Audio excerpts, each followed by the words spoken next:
बिस्मिल्लाहिर्रहमानिर्रहीम। Day 4 session 2।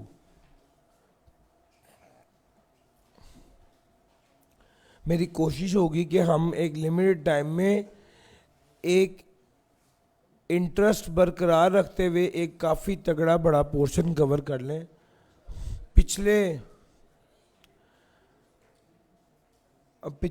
तकरीबन 6 attempt से कोई ऐसी अटैम्प्ट नहीं आई जिसमें ये ना पूछा गया हो। 14, 15, 16 रिटर्न असेसमेंट अपील, और पिछले 10 साल से अगर टैक्स में बच्चों ने सबसे ज्यादा कोई टॉपिक छोड़ के गए हैं या बगैर पढ़े गए हैं या कम तैयारी के साथ गए हैं तो वो ये वाला एरिया है। एक रूटीन है स्टूडेंट्स की कि वो इस एरिया को बेहतर तरीके से तैयार नहीं कर पाते। मैं कोशिश करूंगा कि काम की सारी बातें आपको इस सेशन में बताऊं और समझाऊं। मेरे साथ रहिएगा। चैप्टर नंबर 14, रिटर्न क्या है? वो डॉक्यूमेंट जिसके जरिए हम एफपीआर को अपनी इनकम शो करते हैं उसे रिटर्न कहा जाता है। ठीक हो गया भाई? और सारा अलर्ट रहना, हाँ ना कर देना ना यार। आगे चलते हैं सर।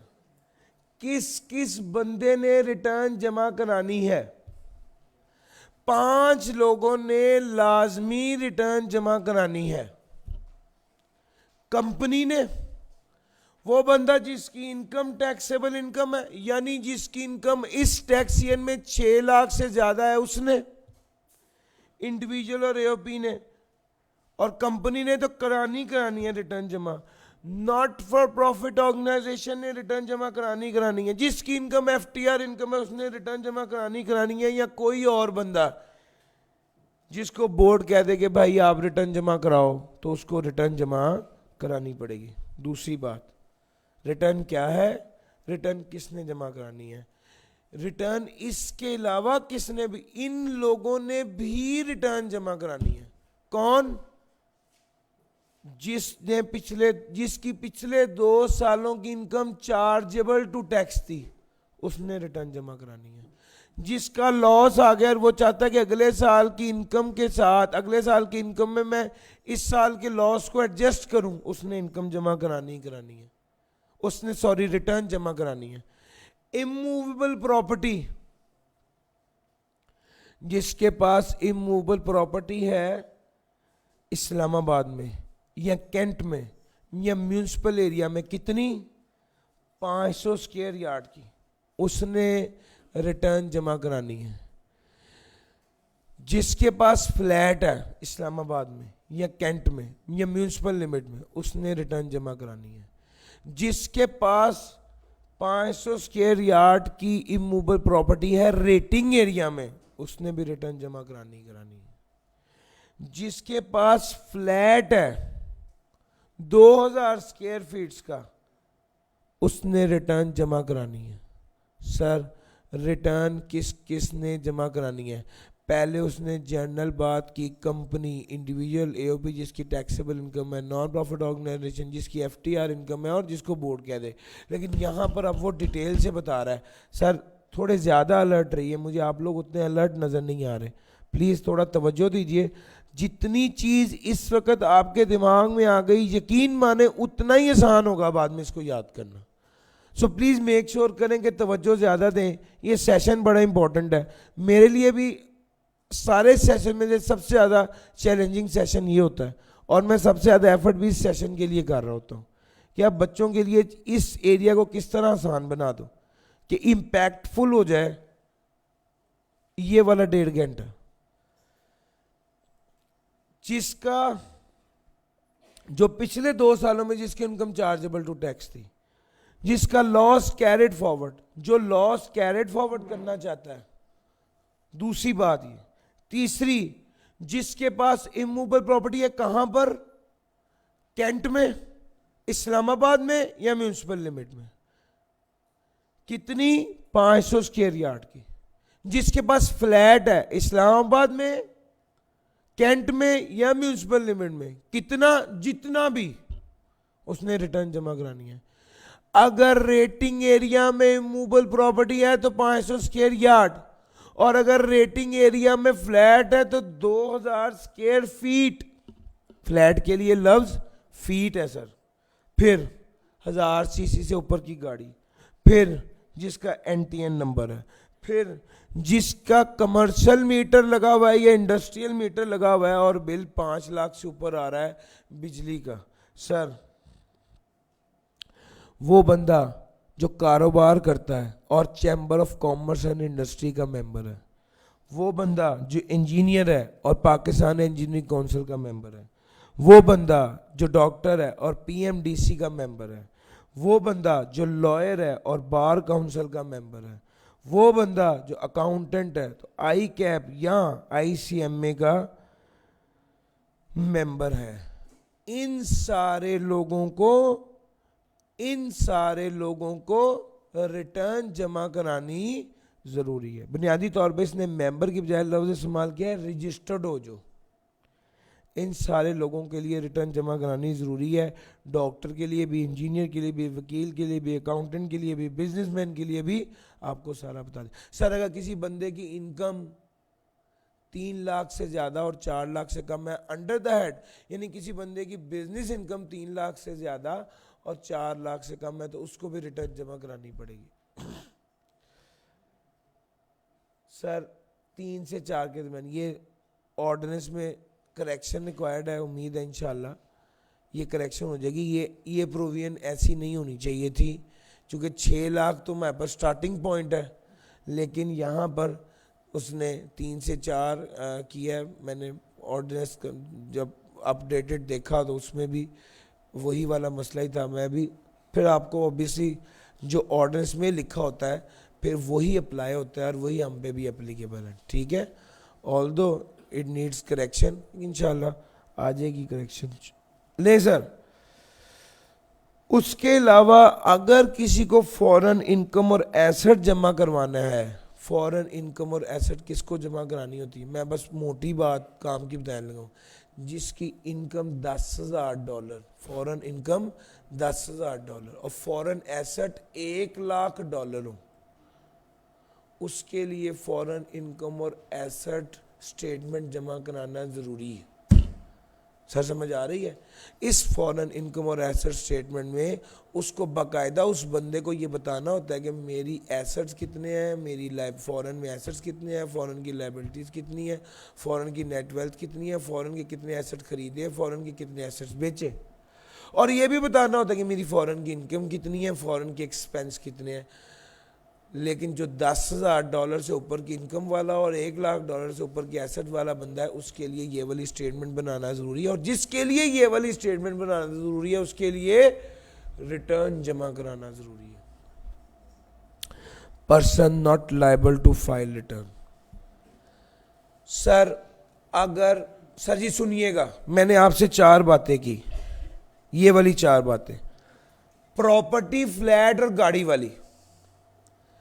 अगर प्रॉपर्टी, फ्लैट और गाड़ी होने की वजह से किसी बेवा को, कोई बेवा है या ऑर्फन बिलो 25 है या नॉन रेजिडेंट है या डिसेबल्ड है और उसके नाम पे कोई फ्लैट है या उसके नाम पे 1000 सीसी से ऊपर की गाड़ी है या उसके नाम पर 1000 सीसी से ऊपर की गाड़ी है या फ्लैट है या इमूवेबल प्रॉपर्टी है और सिर्फ उसके नाम पर यह है, तो सिर्फ इस वजह से कि उसके नाम पर फ्लैट, गाड़ी या इमूवेबल प्रॉपर्टी है, उसको रिटर्न जमा कराने की जरूरत नहीं होगी। अगर वो बेवा है, ऑर्फन बिलो 25 है, डिसेबल्ड है या नॉन रेजिडेंट है। लो सर, अगर एक ऑर्फन बिलो 25 है, उसकी इनकम 55 लाख है, उसको रिटर्न जमा करानी पड़ेगी? यस। ऑर्फन बिलो 25 है, उसकी इनकम 5 लाख है, उसको रिटर्न जमा करानी पड़ेगी? सर ऑर्फन बिलो 25 है, उसकी इनकम 5 लाख है, उसे तो ऑर्फन होता ही है ना होता, उसको तब भी रिटर्न जमा कराने की जरूरत नहीं है। रिटर्न उसने जमा करानी है जिसकी इनकम 6 लाख या उससे ऊपर है। अब सुने, अगर ऑर्फन बिलो 25 है और उसके नाम पे एक फ्लैट है लेकिन उसकी इनकम 2 लाख है, क्या इसको रिटर्न जमा कराने की जरूरत है? नहीं है। लेकिन अगर ये ऑर्फन ना होता और इसके नाम पर फ्लैट होता, इसकी इनकम 2 लाख होती, तो इसको रिटर्न जमा करानी पड़ती, क्योंकि लिखा हुआ है कि जिसके पास फ्लैट है इस्लामाबाद में कैंट में, उसको रिटर्न जमा करानी पड़ेगी। हाँ, अगर ऑर्फन बिलो 25 है तो रिटर्न ना जमा कराए।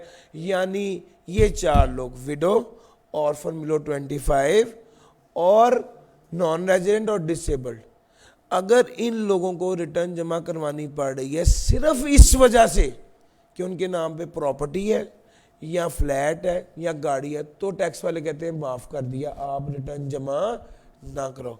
बाकी हर केस में हर बंदे को रिटर्न जमा करानी पड़ेगी। सर रिटर्न, अपनी रिटर्न के अंदर बड़ा क्लियरली मेंशन करें कि मेरा कौन सा बैंक अकाउंट है, और जो आप बिजनेस कर रहे हैं उसमें इनकम और एक्सपेंस उस बैंक अकाउंट से होने चाहिए। अगर कोई खर्चा उस बैंक अकाउंट से नहीं हुआ तो टैक्स वाले उस खर्चे को इनकम में से माइनस करने की इजाजत नहीं देंगे। सर कमिश्नर बड़ा पावरफुल आदमी है और कमिश्नर के पास पावर है कि किसी बंदे को भी कह दे जिसके बारे में उसे लगता है कि इसको रिटर्न जमा करानी चाहिए थी, कि भाई तुमने रिटर्न क्यों नहीं जमा करी, रिटर्न जमा कराओ। और उस बंदे के पास जब ये नोटिस आएगा तो वो उसके 30 दिन के अंदर अंदर उसको वो रिटर्न जमा करवानी पड़ेगी। और कमिश्नर के पास तो इससे ज्यादा ये पावर भी है कि वो 12 माह से कम की पीरियड की रिटर्न के बारे में नोटिस दे दे। सर आपने रिटर्न में 1 साल की इनकम शो करनी होती है, यस और नो, लेकिन कमिश्नर के पास पावर है कि वो किसी भी बंदे को कह दे कि 12 माह से कम की रिटर्न जमा कराओ, या उसके लीगल रिप्रेजेंटेटिव को कह दे अगर वो फौत हो गया है, या अगर वो मुल्क छोड़ के परमानेंटली जा रहा है, या अगर उसने बिजनेस ख़त्म कर दिया है, या कमिश्नर को लगता है कोई अप्रोप्रिएट रीज़न है, वो नोटिस देके कह सकता है कि 12 माह से कम पीरियड की रिटर्न जमा कराओ। इसमें 2 बातें, पास पेपर में सवाल आ चुका है कि क्या कमिश्नर 12 माह से कम पीरियड की रिटर्न का कह सकता है? हाँ जी भाई कह सकता है, वरना आम तौर पे तो 12 माह की रिटर्न ही होती है और वही जमा करानी होती है। सर कमिश्नर ये रिटर्न जमा करवाओ ये वाला नोटिस दे कब तक दे सकता है? कमिश्नर पिछले 5 सालों में से किसी साल के बारे में भी ये वाला नोटिस दे सकता है कि रिटर्न जमा कराओ। और इससे ज़्यादा अगर 5 साल में से कोई साल मिसिंग हो तो कमिश्नर के पास ये पावर भी है कि वो पिछले 10 सालों में से किसी साल का नोटिस दे के रिटर्न जमा कराओ, तो उसे रिटर्न जमा करानी पड़ेगी। रिटर्न कैसे जमा करानी है? सर मैंने अब तक 3 बातें बताई हैं, अगर जहन में स्केच रहेगा तो याद रहेंगे। रिटर्न क्या है, रिटर्न किसको जमा करानी है, रिटर्न किसको भी जमा करानी है, रिटर्न किसको जमा नहीं करवानी, और रिटर्न जमा कराने के बारे में कौन पूछ सकता है, कह सकता है, यही बातें बताएंगे ना। जहन में स्केच रहेगा तो याद रहेंगी। सर रिटर्न कैसे जमा करानी है? 4 बातें, जो कवाइफ है वो जमा कराओ, उसको साइन करो, पैसे जमा कराओ और वेल्थ स्टेटमेंट जमा कराओ। वेल्थ स्टेटमेंट या फॉरेन इनकम और एसेट स्टेटमेंट जमा कराओ। कैसे? सर आप ई इंटरमीडिएट के जरिए भी रिटर्न जमा करा सकते हैं, जो आपके डाटे को डिजिटलाइज कर देता है ताकि वो एफबीआर के लिए एक्सेप्टेबल हो जाए। जिस बंदे की रिटर्न जमा हो रही है एज्यूम किया जाएगा कि ये उस बंदे ने खुद जमा कराई है या उसके कहने पर किसी ने जमा की है। सर रिटर्न जमा करवा दी, मुबारक हो। अब अगला स्टेप है, गलती हो गई, अब क्या करेंगे? रिटर्न को रिवाइज कर सकते हैं? हाँ जी कर सकते हैं। रिवीजन ऑफ रिटर्न कब होगी?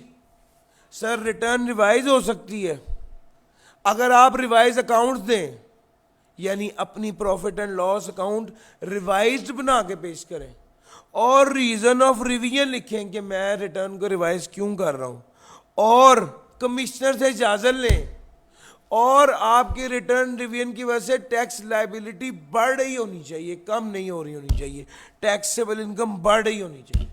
4 शर्तें हैं सर। शर्त नंबर 1, रिवाइज अकाउंट शर्त नंबर 2 सर, शर्त नंबर 1 रिवाइज अकाउंट, शर्त नंबर 2 रीजन ऑफ रिवीजन, शर्त नंबर 3 कमिश्नर से अप्रूवल, शर्त नंबर 4, शर्त नंबर 4 क्या है ये सर, ये शर्त नंबर 4 है, ये शर्त नंबर 3 है। Account revise accounts, reason of revision, commissioner से अप्रूवल और टैक्सेबल इनकम बढ़ रही हो। लेकिन क्या कमिश्नर से अप्रूवल लेनी हर केस में जरूरी है? नहीं। अगर आपने 60 दिन के अंदर अंदर रिटर्न को रिवाइज कर दिया तो कमिश्नर से अप्रूवल लेनी जरूरी नहीं है। और अगर 60 दिन के बाद आपने रिटर्न को रिवाइज किया तो आप कमिश्नर से अप्रूवल लेनी पड़ेगी। आपने कमिश्नर से अप्रूवल के लिए सवाल किया और कमिश्नर ने अप्लाई किया और कमिश्नर ने 60 दिन के अंदर अंदर जवाब नहीं दिया, सर 2 बार 60 आया है, 60 दिन के अंदर अंदर अगर रिटर्न रिवाइज कर दी तो कमिश्नर से अप्रूवल की जरूरत, और अगर 60 दिन के बाद रिटर्न रिवाइज की तो कमिश्नर से अप्रूवल की जरूरत है।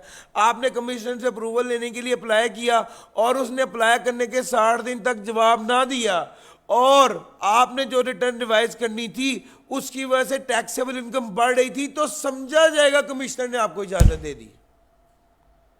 सच्ची बात पिक कर गए। ये अक्सर बच्चे कंफ्यूज होते हैं, मैंने इसलिए खास तौर पे इसको इटैलिक किया है। आपने 60 दिन के अंदर अंदर रिटर्न रिवाइज की थी, फिर तो टेंशन ही नहीं थी, कमिश्नर से पूछने की जरूरत ही नहीं। 60 दिन के बाद की है, अब कमिश्नर से पूछना पड़ेगा। कमिश्नर से पूछा है तो अगर कमिश्नर ने जवाब दे दिया फिर तो ठीक, और अगर कमिश्नर ने जवाब नहीं दिया, 60 दिन हो गए हैं और आपकी रिटर्न की रिवीजन की वजह से टैक्सेबल इनकम बढ़ रही है, तो समझा जाएगा कमिश्नर की तरफ से हाँ है। सर समझ आ रही है? यानी कमिश्नर ने इजाजत दे दी। लो सर, ये बात भी आपके साथ कर ली। सर रिटर्न रिवाइज किया खुद ही, किसी ने आपको प्रेशराइज नहीं किया, वॉलंटियरली। सर कोई पेनल्टी नहीं होगी।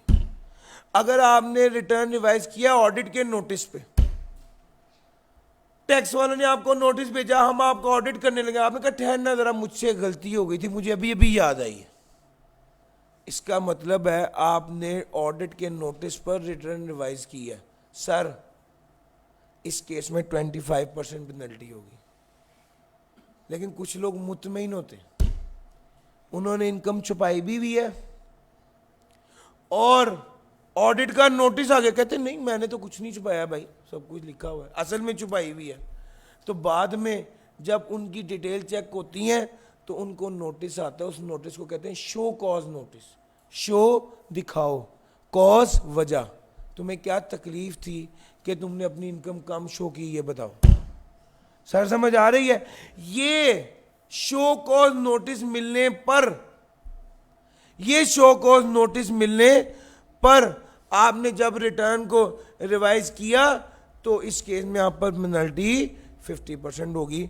सर टैक्स जो कम अदा किया था वो तो अदा करना ही पड़ेगा, डिफॉल्ट सरचार्ज तो आपको देना ही पड़ेगा। सर अगला स्टेप, रिटर्न रिवाइज कर लिया, अगला स्टेप सर रिटर्न कब जमा करानी है?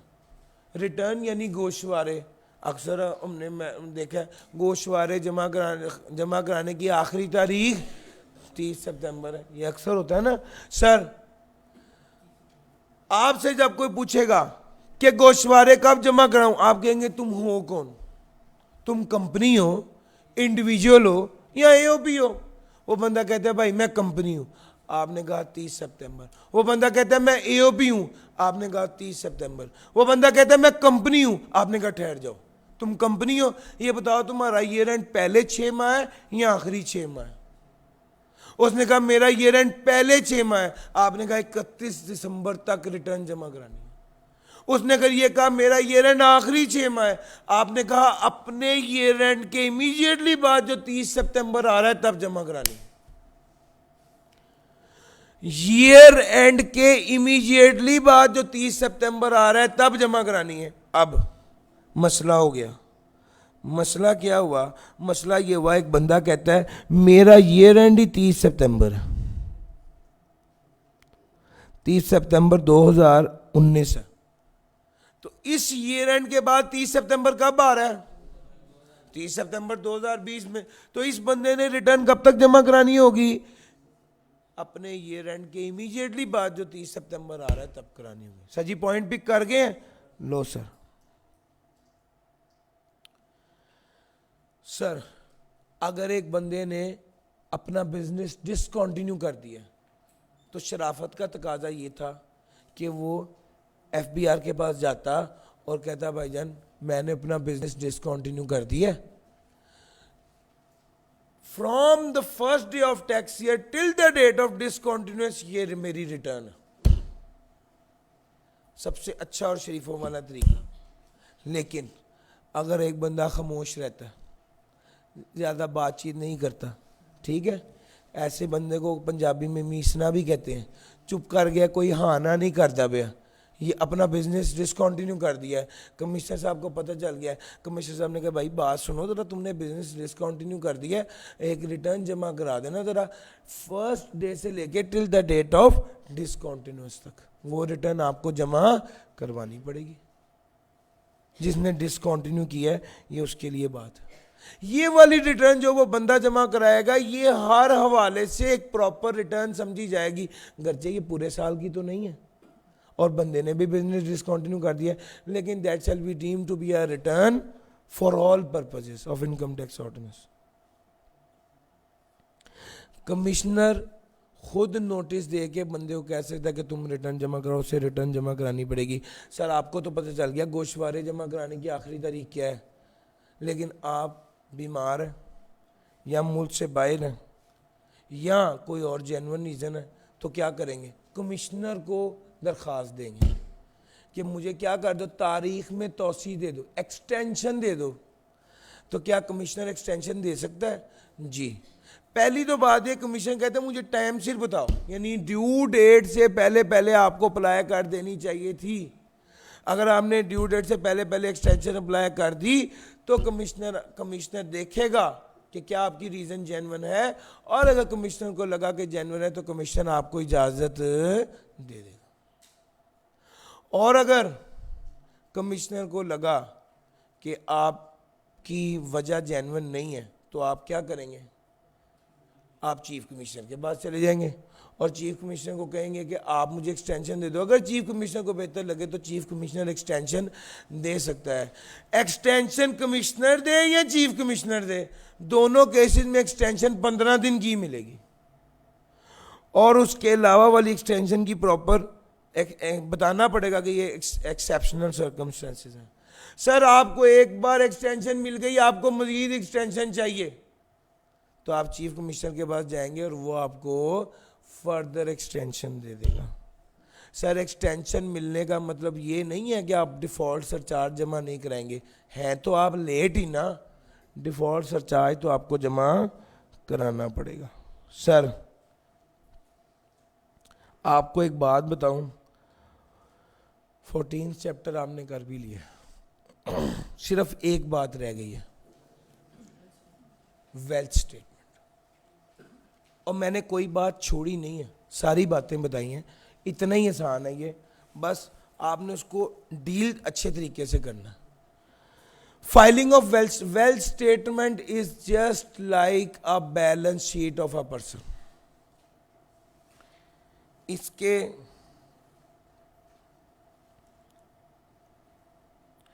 एसेट्स एट ईयर एंड होता है, यार इसको मैं पीछे भी कर सकता हूँ, एसेट्स एट ईयर एंड ले लें, लाइबिलिटीज एट ईयर एंड ले लें, तो ये क्या आ गया? Wealth at year end. यार को मुश्किल बात तो नहीं है, आप तो वैसे अकाउंटेंट लोग हैं, आपके लिए तो बिल्कुल दिक्कत नहीं है सर। ये वेल्थ स्टेटमेंट, हाँ एक और स्टेटमेंट इसके साथ बनती है, उसको क्या कहते हैं? Wealth reconciliation statement.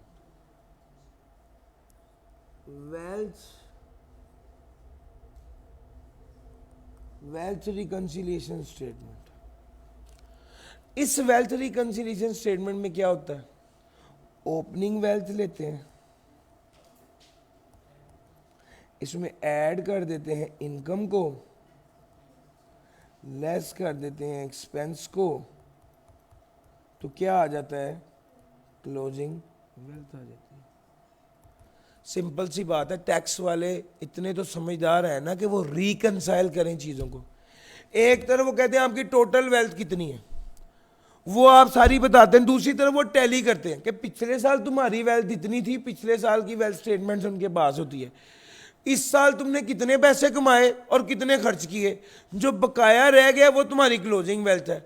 आपने जितनी वेल्थ शो की है और जितनी इनकम में से खर्चे माइनस किए हैं, वो दोनों क्लोजिंग वेल्थ क्या होनी चाहिए, टैली होनी चाहिए। यार मुश्किल बात तो नहीं है सर, इसका प्रैक्टिस क्वेश्चन है वो मैं ज़रूर कराना चाहूँगा आपको, उसके लिए वीडियो शेयर कर दूंगा ताकि अगला एरिया जो ज़्यादा ट्रिकी है वो करा दूं, और इसके लिए मैं आपको ग्रुप में एक वीडियो शेयर कर दूंगा जिसमें मैंने ये प्रैक्टिस क्वेश्चंस कराए हुए हैं।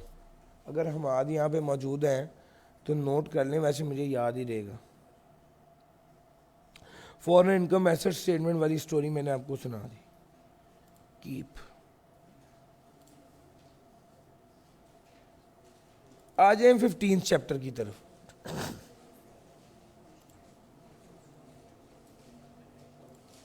सर गेम क्या है, सुनिएगा, ये बिल्कुल ऐसे ही है जैसे, सर जरा बात सुनिएगा, ये वाला चैप्टर ज्यादा टेंशन रिक्वायर कर रहा है क्योंकि उसमें बात एक तरतीब से थी। ये सर बिल्कुल ऐसे ही है जैसे मैं आपको एक असाइनमेंट दूं और कल मैं आपके पास आकर आपका देखूं असाइनमेंट की और मैं उस पर टिक कर दूं, तो आपका दोस्त आपसे पूछेगा कि सर ने चेक किया था, तो आपने कहा हाँ सर ने मेरा चेक किया है, ये देखो सर ने टिक भी किया हुआ है, साइन भी किया हुआ है। क्या सच्ची मुची मैंने आपकी असाइनमेंट डिटेल में चेक की है? नहीं की, लेकिन समझा ये जाएगा कि मैंने आपकी असाइनमेंट चेक की है। यस और no? Same goes with assessment. Sir assessment क्या है? असेसमेंट का मतलब होता है पड़ताल करना और चेक करना। जिस वक्त टैक्स पेयर रिटर्न फाइल करता है ना, उसी वक्त समझा जाता है कि कमिश्नर ने उसको चेक कर लिया है,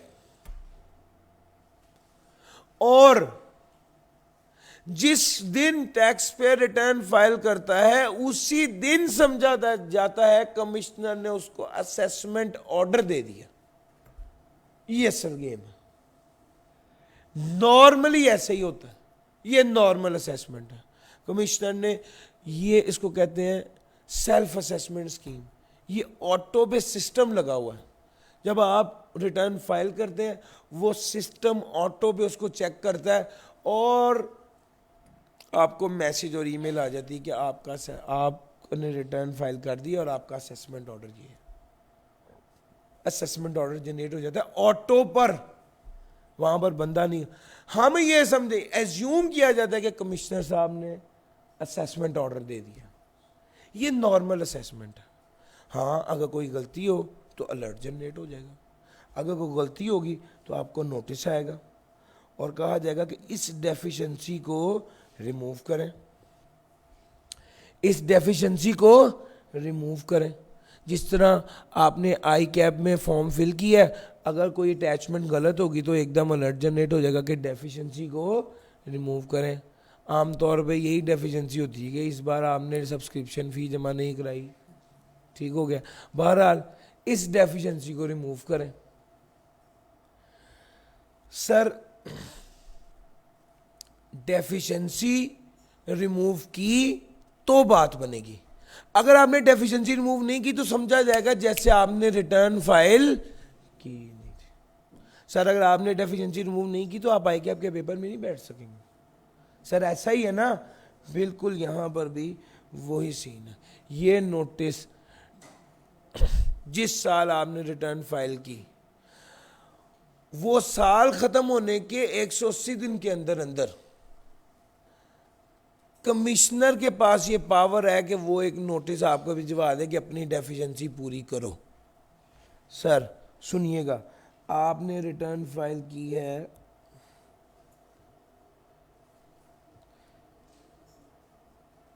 आपने रिटर्न फाइल की है 30 सितंबर 2021 को। ये साल ख़त्म हुआ है 30 जून 2022 को। इस साल ख़त्म होने के 180 दिन का मतलब समझते हैं, 27 दिसंबर 2022। यानी जो रिटर्न आपने 30 सितंबर 2021 को जमा कराई, इसके हवाले से डेफिशिएंसी का नोटिस कमिश्नर आपको 27 दिसंबर 2022 तक भेज सकता है। सर अगली बात, ये तो सीधी सीधी नॉर्मल असेसमेंट की बातें थी। अब सर अगर आपने रिटर्न नहीं जमा कराई, अगर आपने रिक्वायरमेंट पूरी नहीं की, अगर आपने वेल्थ स्टेटमेंट जमा नहीं कराई, अगर आपने डॉक्यूमेंट रिकॉर्ड जो आपसे दरकार किए गए थे आपने वो जमा नहीं कराए, तो फिर कमिश्नर साहब बेस्ट असेसमेंट करते हैं कि आपका टैक्स कितना बनता होगा। सर समझ आ रही है? और उस बेस पर फिर आप पर टैक्स लगा दिया जाएगा। एज्यूम सेशन का फर्स्ट डे था, तो हमने रिटर्न नहीं जमा कराई थी, तो कमिश्नर साहब आए, उन्होंने नंबर ऑफ स्टूडेंट्स देखे, मल्टीप्लाई बाय फी की और कह दिया जनाब आपका टोटल रेवेन्यू इतना बनता है, और इस इंडस्ट्री में सेक्टोरियल बेंचमार्क, उसने बेंचमार्क लगाया, इस इंडस्ट्री में जो प्रॉफिट होता है वो 50% होता है, तो इसका मतलब है कि जितने बच्चे बैठे हुए थे उससे फ़ी रिकवर हुई होगी 1 करोड़ रुपया, और 50% प्रॉफिट होता है, बेंचमार्क ये है, तो जनाब ये 50 लाख रुपए आपकी इनकम बन गई, और इस पे लेट से 5 लाख टैक्स बन गया, वो जमा कराओ। रियलिटी में शायद खर्चे बहुत ज़्यादा हो, रियलिटी में शायद जितने बच्चे बैठे हैं आधों ने फीस ना दी हो, रियलिटी में शायद जितने बैठे हैं 95% ने डिस्काउंट लिया हो। ऐसा ही है ना सर? ये कमिश्नर की तरफ से एक बेस्ट जजमेंट असेसमेंट की होती है। सर जी बात पिक कर गए? ये कमिश्नर ने खुशी से किया है? नहीं, आपने उसे मजबूर किया। क्यों? आप रिटर्न जमा करा देते, आप वो डॉक्यूमेंट्स दे देते जो कमिश्नर ने मांगे थे। अब चूंकि आपने वो डॉक्यूमेंट्स नहीं दिए, तो कमिश्नर ने बेस्ट जजमेंट असेसमेंट की है, और बेस्ट जजमेंट असेसमेंट करने के बाद कमिश्नर ने कहा कि ये आपका असेसमेंट ऑर्डर है, आपकी ये टैक्सेबल इनकम बनती है, ये लायबिलिटी बनती है, ये टैक्स आपने पहले जमा कराया है, और ये आप अब पैसे जमा कराएं। हाँ, कमिश्नर ने जब बेस्ट जजमेंट असेसमेंट की बेस पर आपको असेसमेंट ऑर्डर दे दिया, तो इससे पहले आपने रिटर्न जमा कराई थी, या इससे पहले कोई भी कुछ भी हुआ था वो सारा खत्म, उसका कोई लीगल इफेक्ट नहीं हुआ। अगर कमिश्नर ने बेस्ट जजमेंट असेसमेंट करके असेसमेंट ऑर्डर दे दिया, तो इससे पहले अगर कुछ भी हुआ था, रिटर्न थी, रिवाइज रिटर्न थी, कुछ भी था, उसका कोई लीगल इफेक्ट नहीं होगा। सर ये assessment order within 6 years from the end of the tax year to which it relates दिया जा सकता है। सर तीसरी बात, आरजी असेसमेंट।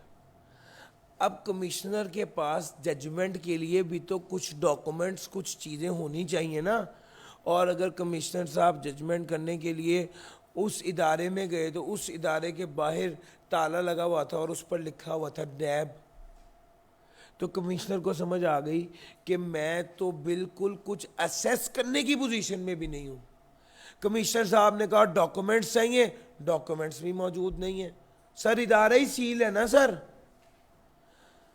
लेकिन कमिश्नर को कुछ कंसील्ड एसेट का पता चला गया। कंसील कहते हैं चोरी करने को, कंसील्ड एसेट वो एसेट जो टैक्स चोरी के पैसे से बना हुआ है, उसे कंसील्ड एसेट कहते हैं। सर कंसील्ड एसेट कमिश्नर के नोटिस में आए, कमिश्नर उसके बारे में आपकी असेसमेंट करना चाहता था, लेकिन कमिश्नर के पास कोई डॉक्यूमेंट सबूत, कोई ऑब्जर्वेशन के लिए कोई हल नहीं था, चूंकि पहले ही फेडरल गवर्नमेंट के किसी इदारे ने सील किया हुआ था सब कुछ। अब उसके पास कोई इंफॉर्मेशन नहीं थी। अब जितना कंसील्ड एसेट उसके पास आया और जितनी इंफॉर्मेशन आई, उसकी बेस पर वो आरजी, प्रोविजनल कहते हैं आरजी। सर जी बैड डेट आपने पढ़ा है ना, प्रोविजन आरजी होती है। अल्टीमेटली या वो डेट बैड हो जाता है या पैसे रिकवर हो जाता है, यस और नो। बिल्कुल इसी तरह ये प्रोविजनल असेसमेंट एक आरजी असेसमेंट है। और जब बाद में चीज़ें क्लियर हो जाएंगी, डॉक्यूमेंट्स मिल जाएंगे, तो ये असेसमेंट जो है वो प्रोविजनल असेसमेंट के बाद क्या हो जाएगा, बेस्ट जजमेंट असेसमेंट में तब्दील हो जाएगी। सर जी बात पिक कर रहे हैं, ये प्रोविजनल असेसमेंट है। प्रोविजनल असेसमेंट में भी उसी तरह ही डॉक्यूमेंट्स बनते हैं, उसी तरह ही वो नोटिस देगा और नोटिस में लिखेगा कि आपकी टैक्सेबल इनकम कितनी है और टैक्स आपने कितना जमा कराना है।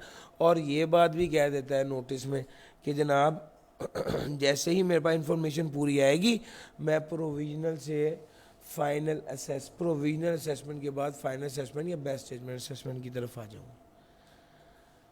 सर समझ आ गया? मैंने normal assessment, best judgment assessment, provisional assessment तीनों पढ़ा दिए। Assessment in relation to disputed property. Sir ji एक मिस्टर एफ है, मिस्टर फादर, इसके दो बेटे हैं, एक ए और एक बी। इनके पास था प्लाजा, प्लाजे का आ रहा था किराया, ये साहब फौत हो गए। अब ए जो है बड़ा बेटा ये कहता है ये प्लाजा मेरा है, इसका किराया मुझे मिलेगा, इसकी इनकम मेरी होगी। बी कहता है ये प्लाजा मेरा है, इसके पैसे मुझे मिलेंगे। टैक्स वाले दरमियान में आ गए, कहते यार ये लड़ाई तो बड़ी लंबी है, हमें बताओ कि टैक्स कहाँ से लें, टैक्स तो अपनी पई हुई है सर। अच्छा उन्होंने कहा कि भाई अभी मामला पहले ये तो पता चले कि मालिक कौन है, फिर वो वाला किराया उसकी इनकम में आएगा, फिर उस पर टैक्स लगेगा। यस और नो? भैया वो कहता है जब अदालत फैसला करेगी, जिस साल अदालत फैसला करेगी वो साल खत्म होने के 1 साल के अंदर अंदर असेसमेंट ऑर्डर बना दिया जाएगा। केस इनका कहाँ था? सिविल कोर्ट में। जब अदालत फैसला करेगी उसके 1 साल के अंदर अंदर नहीं, ये जुमला नहीं है, जिस साल अदालत फैसला करेगी वो साल खत्म होने के 1 साल के अंदर अंदर। सर बात पिक किया हमने? लो भैया आगे चलते हैं। सर असेसमेंट ऑर्डर का मिलना इस बात का सबूत है कि आपने रिटर्न जमा करा दी, कंक्लूसिव एविडेंस है, हतमी सबूत है कि आपने रिटर्न जमा करा दी। असेसमेंट ऑर्डर में अगर कोई टाइपो एरर हुआ, फॉर्म का एरर हुआ, जाहिरी एरर हुआ, स्पेलिंग का एरर हुआ, तो इसकी वजह से ये नहीं समझा जाएगा कि ये असेसमेंट ऑर्डर इनवैलिड है। लेकिन अगर उसी असेसमेंट ऑर्डर में टेक्निकल एरर हुआ, टेक्स्ट का एरर हुआ, तो इस असेसमेंट ऑर्डर को इनवैलिड समझा जाएगा। फॉर्म का एरर ना हो, सब्सटेंस का एरर, यार सब्सटेंस ओवर फॉर्म पड़ा हुआ है, फॉर्म जाहिर का एरर ना हो, सब्सटेंस का एरर हो, तो इसको इनवैलिड समझा जाएगा। सर जी असेसमेंट हो गई, रिटर्न बढ़ा दिया, असेसमेंट बढ़ा दिया। सर आपको पता है ना रिटर्न रिवाइज हो सकती है, यस और नो? सर असेसमेंट भी अमेंड हो सकती है।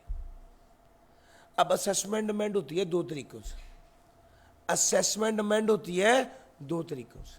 पहला तरीका है सादा साफ शफाफ, वो क्या? टैक्स पेयर ने रिटर्न को रिवाइज किया तो कमिश्नर ने असेसमेंट को अमेंड कर दिया। जिस दिन टैक्स पेयर ने रिटर्न को रिवाइज किया तो समझा जाएगा कमिश्नर ने भी उसी दिन ये असेसमेंट को अमेंड कर दिया और अमेंडेड असेसमेंट ऑर्डर दे दिया। सबसे पहला सिंपल साफ तरीका, और ये असेसमेंट को अमेंड किया जा सकता है 5 साल के अंदर अंदर। ये सिंपल केस है, अगर रिटर्न की है, रिटर्न रिवाइज की है, तो यानी ये रिटर्न 5 साल के अंदर अंदर रिवाइज होगी, यानी ओरिजिनल असेसमेंट ऑर्डर से 5 साल के अंदर अंदर जिस साल ओरिजिनल असेसमेंट ऑर्डर आया वो साल खत्म होने के 5 साल के अंदर अंदर असेसमेंट ऑर्डर को अमेंड किया जा सकता है। अच्छा जी, ये केस है दूसरा। एक केस तो सिंपल था, वो केस क्या था? Return revise assessment amend. ये दूसरा केस है। सर रिटर्न रिवाइज हुई तो असेसमेंट अमेंड हुई, ये तो बात समझ आ गई। सर असेसमेंट एक और तरीके से भी अमेंड हो सकती है। कमिश्नर ने कहा लिया यार जरा मैं ध्यान नाल तो चेक करा, मैंने आपके असाइनमेंट पे टिक तो किया हुआ था, या मेरे पास पावर नहीं कि मैं आपको बेटे इधर आओ मैं जरा ध्यान से पूरा सवाल देखूँ आपने सही तरह सवाल किया या नहीं किया। ये होता है ऑडिट करना। सर जी मेरी बात पिक कर रहे हैं? अब आपने उसको डिटेल से चेक करने लग गए। कमिश्नर साहब ने भी यही किया।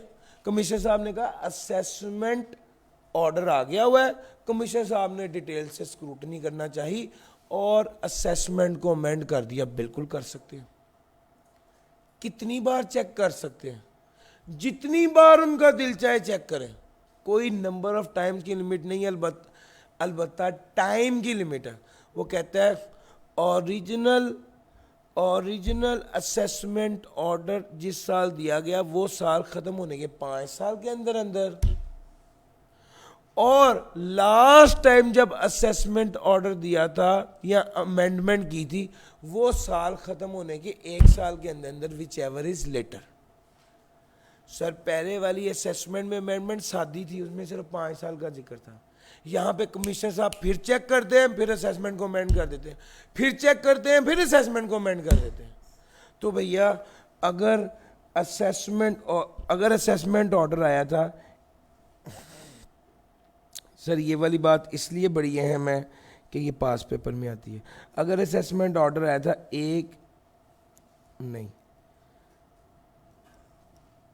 30 सितंबर 2014, तो ये साल ख़त्म हुआ था 30/6/2015, इसमें 5 साल ऐड करेंगे तो क्या बनेगा 30/6/2020।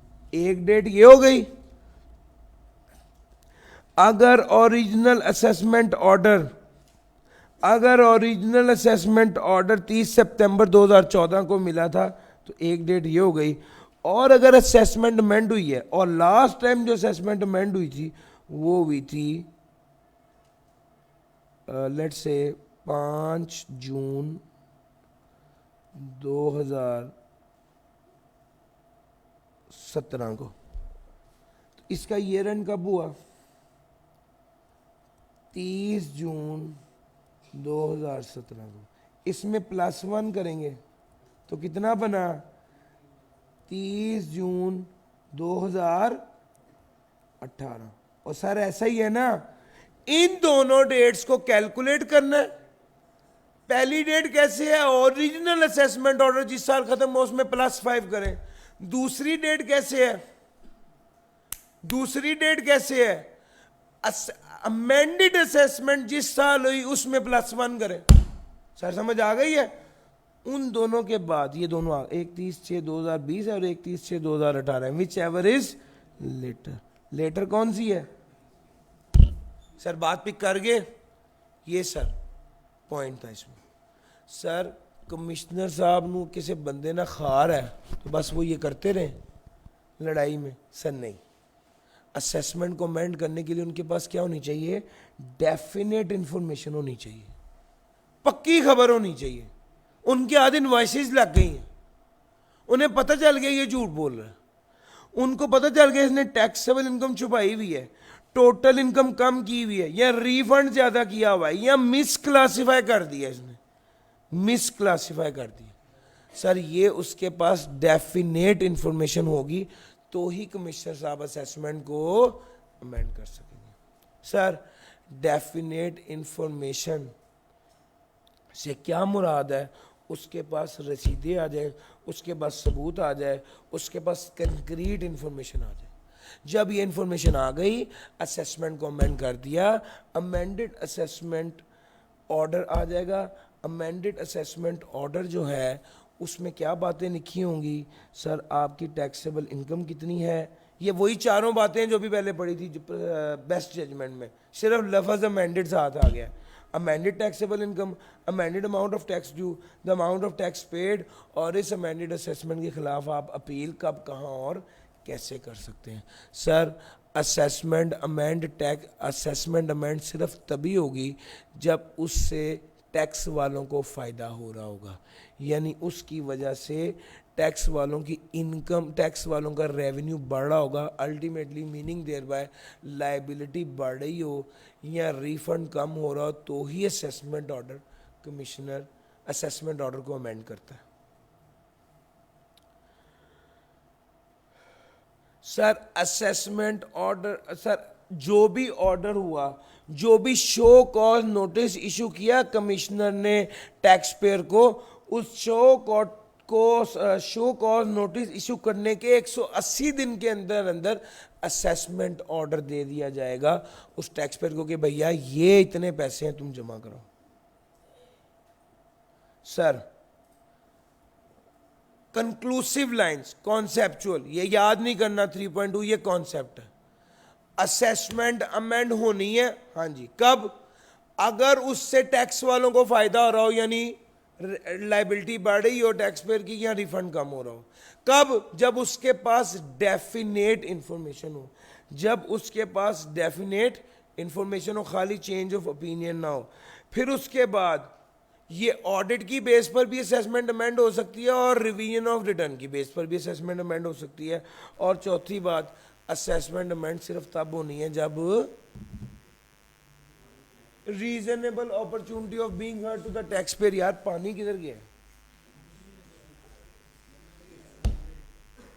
चलो अल्लाह का हुक्म, अब तो टाइम गया सर, बस ठीक है रहने दे।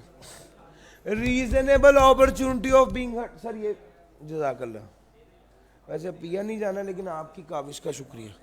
Reasonable opportunity of being heard, sir ji ये सारी बातें होंगी तो फिर ही बात बनेगी। सर मैंने कोशिश ये कर रहा हूँ इस एरिया को थोड़ा सा आसान बना के आपके सामने प्रेजेंट कर दूँ, ताकि आपको, मेरा टारगेट इस वक्त ये है कि आपको मैक्सिमम चीज़ें रिटेन करने में आसानी हो।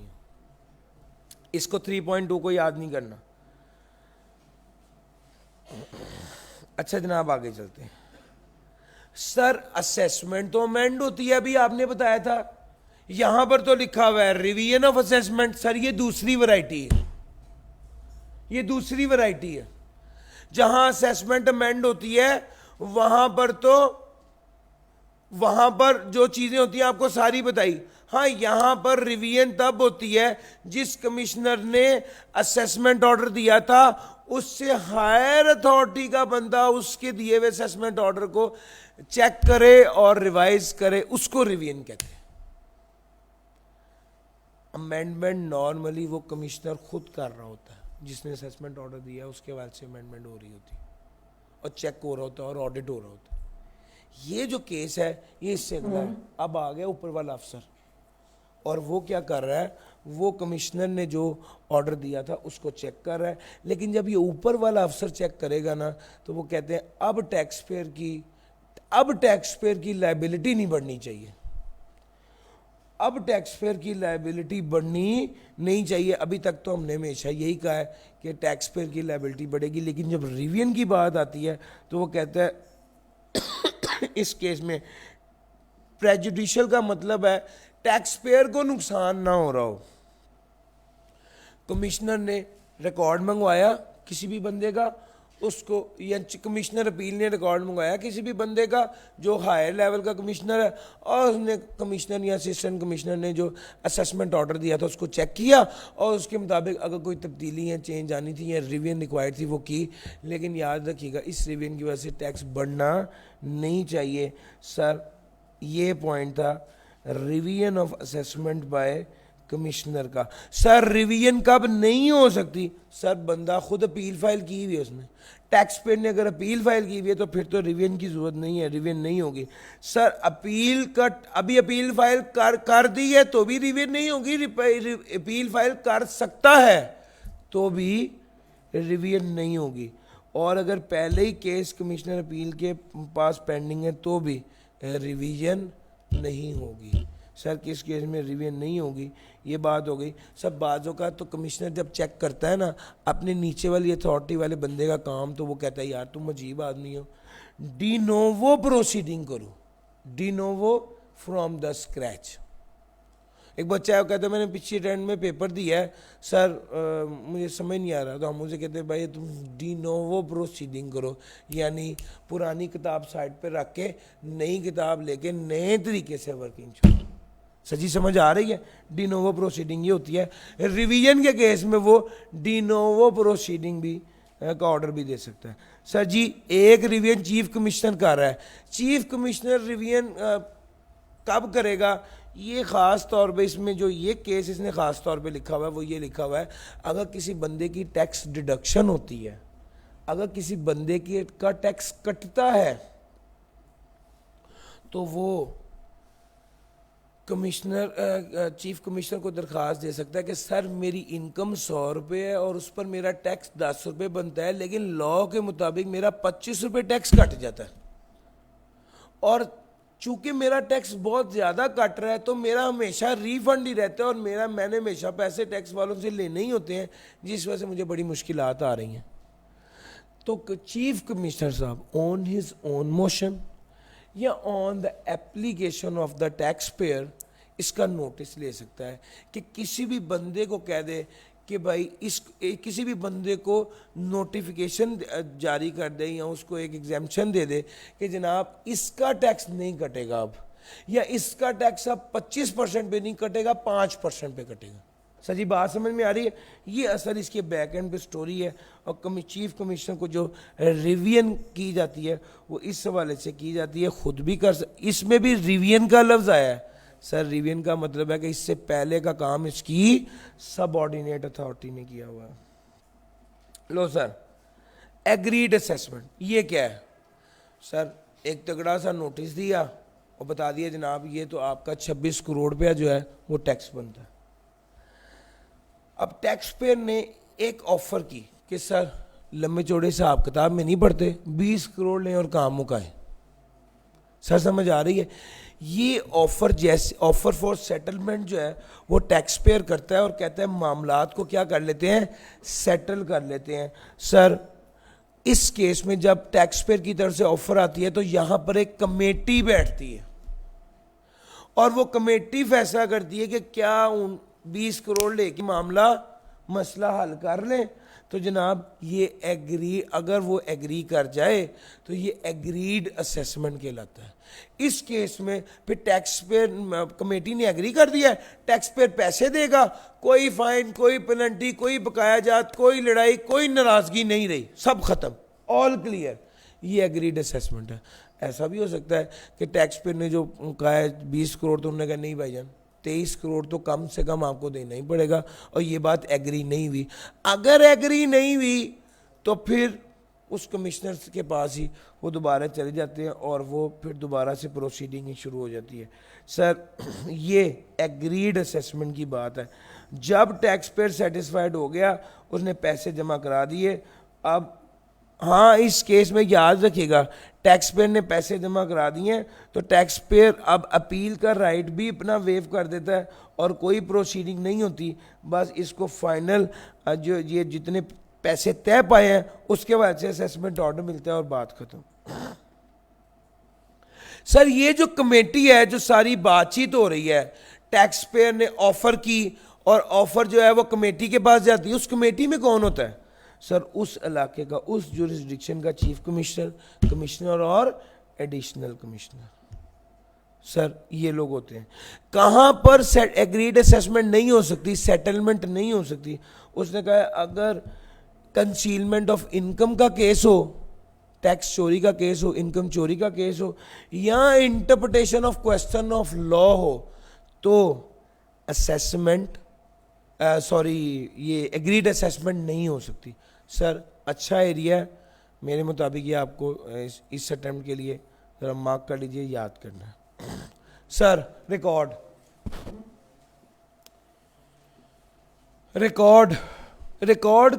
रिकॉर्ड को समझें सर जरा, ये गेम क्या है?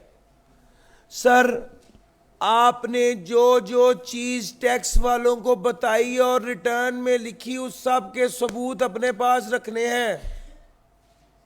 सर मैंने एक स्टूडेंट को कहा कि भाई तुम्हें मैंने 4 न्यूमेरिकल दिए थे, सैलरी के 4, एओपी के 4 बिजनेस के किए हैं। उसने कहा सर ये देखिए रजिस्टर में सारे किए हुए थे। उसने अपने पास रिकॉर्ड रखा हुआ है, सबूत रखा हुआ है। एक और बंदा हुआ था सर मैंने रफ पे किए थे, वो मैंने फेंक दिए। उसने अपने पास सबूत नहीं रखा हुआ। टैक्स वाले कहते हैं अगर तुम्हारे पास सबूत नहीं है हम नहीं मानेंगे कि तुमने वाकई किए थे वो सवाल। टैक्स, सर जी मेरी बात पिक कर रहे हैं। टैक्स वाले कहते हैं मैंने डोनेशन दी थी, मेरी रसीद गुम गई है। टैक्स वाले आपको टैक्स क्रेडिट नहीं देंगे, टैक्स वाले आपको टैक्स क्रेडिट नहीं देंगे अगर आपसे सबूत गुम गया। सर आपने रिकॉर्ड अपने पास रखना है हर चीज का। हाँ जी, कितने अरसे के लिए? 6 साल के लिए। कहां पे रखना है? भाईजान कर क्या रहे हो? बिजनेस कर रहे हो तो बिजनेस की प्लेस पर रखें। ब्रांचेज है ज्यादा तो हर ब्रांच में मेंटेन करें या हेड ऑफिस में रखें। कितने अरसे के लिए? 6 साल के लिए। अगर बिजनेस नहीं कर रहे, हाँ अगर कोई प्रोसीडिंग चल रही है, कोई कानूनी कार्रवाई चल रही है, तो जब तक वो कार्रवाई खत्म नहीं होती आपने रिकॉर्ड अपने पास मेंटेन रखना है। ठीक हो गया। और आम रूटीन में कितना है? 6 साल है। रखना किधर है? बिजनेस प्रेमिसेस में या प्लेस ऑफ बिजनेस में। हाँ अगर कोई बंदा बिजनेस नहीं करता उसने अपने पास रिकॉर्ड रखना है। हाँ जी, किधर? घर में, रेजिडेंस में। हाँ अगर रेजिडेंस भी नहीं है तो बताएगा, अपनी रिटर्न में लिखेगा कि मैंने इस सारी चीजों का सबूत कहां पर रखा हुआ है, प्लेस मेंशन करेगा। सबूत क्या है, सबूत कितनी देर तक रखना है, सबूत कहां पर रखना है, ये तीनों बातें तो हो गई। लेकिन अगली बात सबसे अहम है, सबूत कौन कौन सी चीजों का अपने पास रखना है। हाँ सर अगर कोई बंदा सैलरी है, अगर कोई बंदा नौकरी करता है, उसकी सैलरी इनकम में क्या सबूत होता है उसके पास? सैलरी स्लिप, बैंक स्टेटमेंट, यही है ना। उस अगर कोई बंदा प्रॉपर्टी की इनकम है उसकी, क्या सबूत होता है? सर कॉन्ट्रैक्ट, कॉन्ट्रैक्ट होगा ना सबूत। बैंक स्टेटमेंट जहां पैसे आ रहे हैं, वो सारे खर्चों की रसीदें, evidence of all the expensive, ये सबूत आपने अपने पास रखने हैं इनकम फ्रॉम प्रॉपर्टी के केस। सर सैलरी के सबूत बता दिए, प्रॉपर्टी के बता दिए। सर कैपिटल गेन, शेयर कितने का खरीदा, शेयर कितने का बेचा, कमीशन कितनी दी, पैसे कहाँ से पे किए, बैंक से पे किए, बैंक स्टेटमेंट कहाँ पर आए, बैंक में आए, इसके सबूत आपने अपने पास रखने। कैपिटल गेन के सबूत भी हो गए। सर सैलरी का सबूत हो गया, प्रॉपर्टी का सबूत हो गया, कैपिटल गेन का सबूत हो गया। Other income, sir other income क्या हो सकता है? डिविडेंड, तो डिविडेंड का वारंट होता है। रॉयल्टी तो उसका कॉन्ट्रैक्ट होता है। प्रॉफिट ऑन डेट तो बैंक स्टेटमेंट से पता चल जाएगा। और क्या होगा सर? आपने प्लांट एंड मशीनरी और बिल्डिंग को इकट्ठा किराए पे दिया हुआ है तो एग्रीमेंट होगा। सर आप, मैं सेंस बनाना चाहता हूं आपके दिमाग में ये बात आए कि यार सबूत क्या हो सकता है। सर जी मेरी बात पिक कर रहे हैं तो कम से कम ये चीजें अपने जहन में रखिए कि इस चीज के सबूत आपने अपने पास रखने हैं। उसके अलावा आपको कोई, आपने को पजल जीता है, आपने कोई और क्या कहते हैं आपकी अदर सोर्स में है तो उसका सबूत, एविडेंस। कोई खर्चा किया है तो उसकी एविडेंस, उसकी रिसीट्स, उसकी इनवॉइसेस।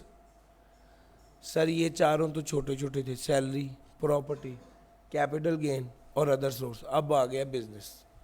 अब बिजनेस का बखेड़ा ज्यादा होता है तो सबूत भी ज्यादा होंगे। सर जनरली डिस्कस करते हैं, एक बंदा कारोबार कर रहा है, कारोबार के लिए जगह होगी या वो किराए पे होगी या अपनी होगी, सबूत होना चाहिए। यस। मुलाजम होंगे, सैलरी दे रहे होंगे, सबूत होना चाहिए। यस। सेल कर रहे हैं, सबूत होना चाहिए, इनवॉइसेस। यस। परचेज किया है, सबूत होना चाहिए। यस। इनवॉइसेस इशू कर रहे हैं, उसके सबूत, इनवॉइसेस जो आपने वसूल किए हैं उसके सबूत, और आपका क्या नेम है, आपका क्या रजिस्ट्रेशन नंबर है, आपने जितने खर्चे किए, अगर 100 रुपए से कम का खर्चा है तो फिर तो एक ही मेमो बना कर उस पर लिखने 30 रुपए की ये चीज़ है, 20 की ये चीज़ है। और अगर खर्चा ज़्यादा है तो हर खर्चे के लिए अलहदा इनवॉइस आपके पास होनी चाहिए, अलहदा सबूत आपके पास होना चाहिए। सर डबल एंट्री रिकॉर्ड आपके पास होना चाहिए। सर बैंक स्टेटमेंट की डिटेल्स आपके पास होनी चाहिए। सर बिजली पानी गैस के बिल्स आपके पास। यार ये जनरल बातें कर रहा हूँ, बिजनेस को जहन में लाएंगे तो ये चीज़ आएगी। सर उसने कहा डॉक्टर साहब हैं, क्या सबूत होगा डॉक्टर साहब के पास? सर डॉक्टर साहब के पास कोई अपॉइंटमेंट वाली बुक होगी, ये सबूत होगा। डॉक्टर साहब के पास जितने पेशेंट आ रहे हैं, पेशेंट के नाम, पेशेंट की डिटेल, ये वाले सबूत होंगे। डॉक्टर साहब जिस क्लिनिक पे बैठे हैं उसका बिजली पानी गैस का बिल होगा, डॉक्टर साहब के पास जो स्टाफ है उनकी सैलरियाँ होंगी, डॉक्टर साहब के पास जितने मरीज़ आए हैं पेशेंट की स्लिप होगी। वैसे तो पेशेंट क्या कस्टमर ही कहें, लेकिन चलो इखलाकन कह देते हैं, ठीक हो गया सर। ये सारी डिटेल होगी सर जी, मेरी बात भी करें। मैन्युफैक्चरर जो होता है उसके खर्चे ज़्यादा होते हैं, उसके पास इन्वेंट्री की भी डिटेल पूरी होगी, प्रोसेसिंग की भी डिटेल पूरी होगी, रॉ मटेरियल खरीदे उसकी डिटेल पूरी होगी। सर समझ आ रही है? तो ये बेस है। इसको याद करने का तरीका, इसको याद करने का आसान तरीका, आपने स्टेप बाय स्टेप पढ़ते जाना है बिजनेस वाले, और आप देखेंगे रिपीट हो रहे हैं।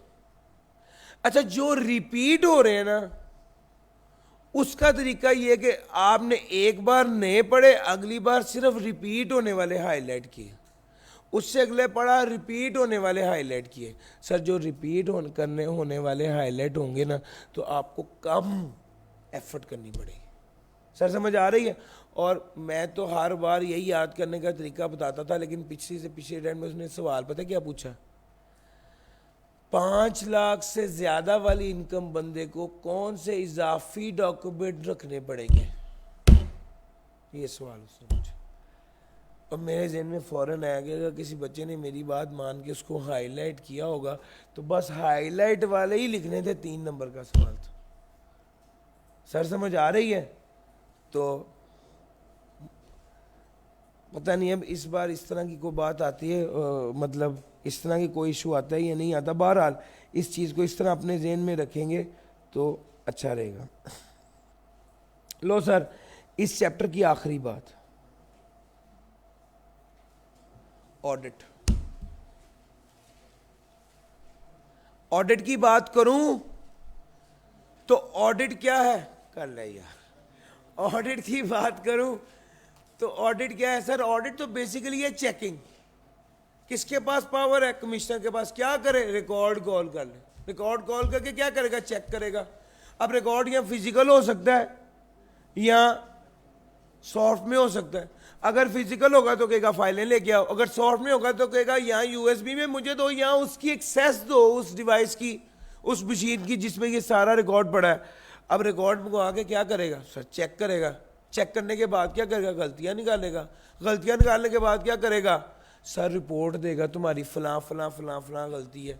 उसके बाद क्या करेगा? शो कॉज नोटिस देगा, क्यों है गलती। सर समझ आ रही है? तो एक तरतीब है सर। एक्सप्लेनेशन रिक्वायर करेगा नोटिस देके, और अपनी एक फाइनल रिपोर्ट बनाएगा, ऑडिट रिपोर्ट, जिसमें ऑब्जर्वेशन और फाइंडिंग्स लिखेगा। सर अगर एक बार ऑडिट हो गया तो क्या उसी साल में दोबारा ऑडिट हो सकता है? हाँ जी भाई, हो सकता है। कमिश्नर साहब का दिल चाहे तो हो सकता है। अच्छा जी, ऑडिट सिर्फ कमिश्नर नहीं करना, नहीं, सीए और सीएमए को भी बोर्ड अपॉइंट कर सकता है कि आप ऑडिट करें। लेकिन बोर्ड बताएगा कि टैक्स का ऑडिट करना है। सर इस बार के लिए ऑडिट भी इंपॉर्टेंट एरिया इस वजह से है क्योंकि लास्ट टाइम जो सवाल आया है वो असेसमेंट वाले पार्ट से है, नॉर्मल असेसमेंट और बेस्ट जजमेंट वाला। तो मैं एक्सपेक्ट करूँगा शायद जो ऑडिट वाला एरिया या रिकॉर्ड वाला एरिया है उसको टच कर ले।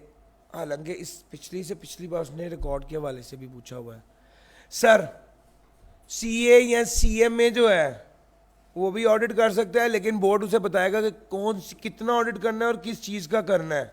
सर ऑडिट करने के बाद, ऑडिट करते हुए, अब सुनना आखिरी बात है ऑडिट की। सर ऑडिट करते हुए कमिश्नर ने या सीए ने या सीएमए ने कोई डॉक्यूमेंट मांगा और वो डॉक्यूमेंट आपने उसे नहीं दिया और वो डॉक्यूमेंट बड़ा इंपॉर्टेंट था और उसकी बेस पर उसने बेस्ट जजमेंट असेसमेंट कर दी, तो बस जहां पर बेस्ट जजमेंट असेसमेंट हो गई, इससे पहले जो किया कराया था वो खूह में चला जाएगा। उससे पहले जो रिटर्न, रिवाइज रिटर्न जो थी, वो shall have no legal effect. ये बात वो कर रहा है सर। ये वाली बात वो कई मौक़ों पर कर चुका है और अभी स्पेशल ऑडिट पैनल में भी मैं आपको पढ़ाऊंगा, यही वाला जुमला लिखा हुआ है। तो अगर आप इसको याद कर लेंगे तो आगे भी फ़ायदा होगा। सर सेक्टोरियल बेंचमार्क क्या है? सर मुख्तलिफ सेक्टर्स के ना मुख्तलिफ जनरली एक्सेप्टेड प्रॉफिट्स होते हैं। जैसे फूड इंडस्ट्री है, कहा जाता है इसमें 40% प्रॉफिट होता है, जैसे सीमेंट इंडस्ट्री है, उसमें प्रॉफिट 60% होता है फॉर एग्जांपल।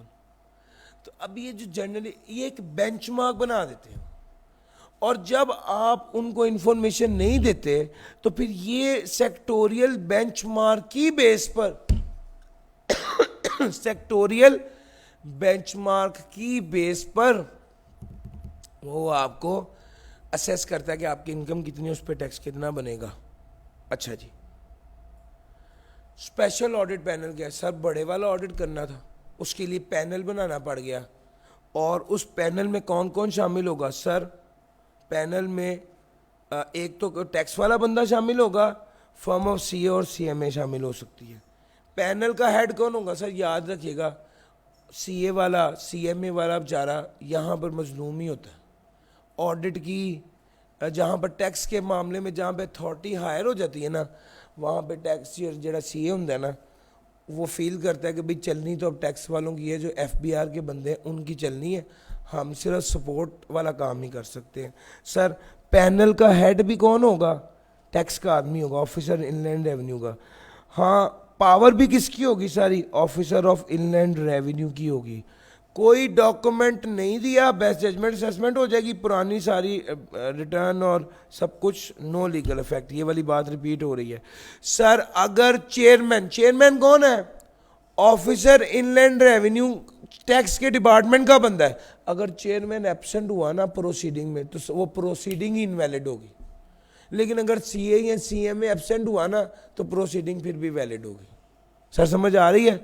तो फिर उसके बाद उसने कहा जो काम भी ऑफिसर इनलैंड रेवेन्यू करेगा तो समझा जाएगा ये काम पैनल ने किया।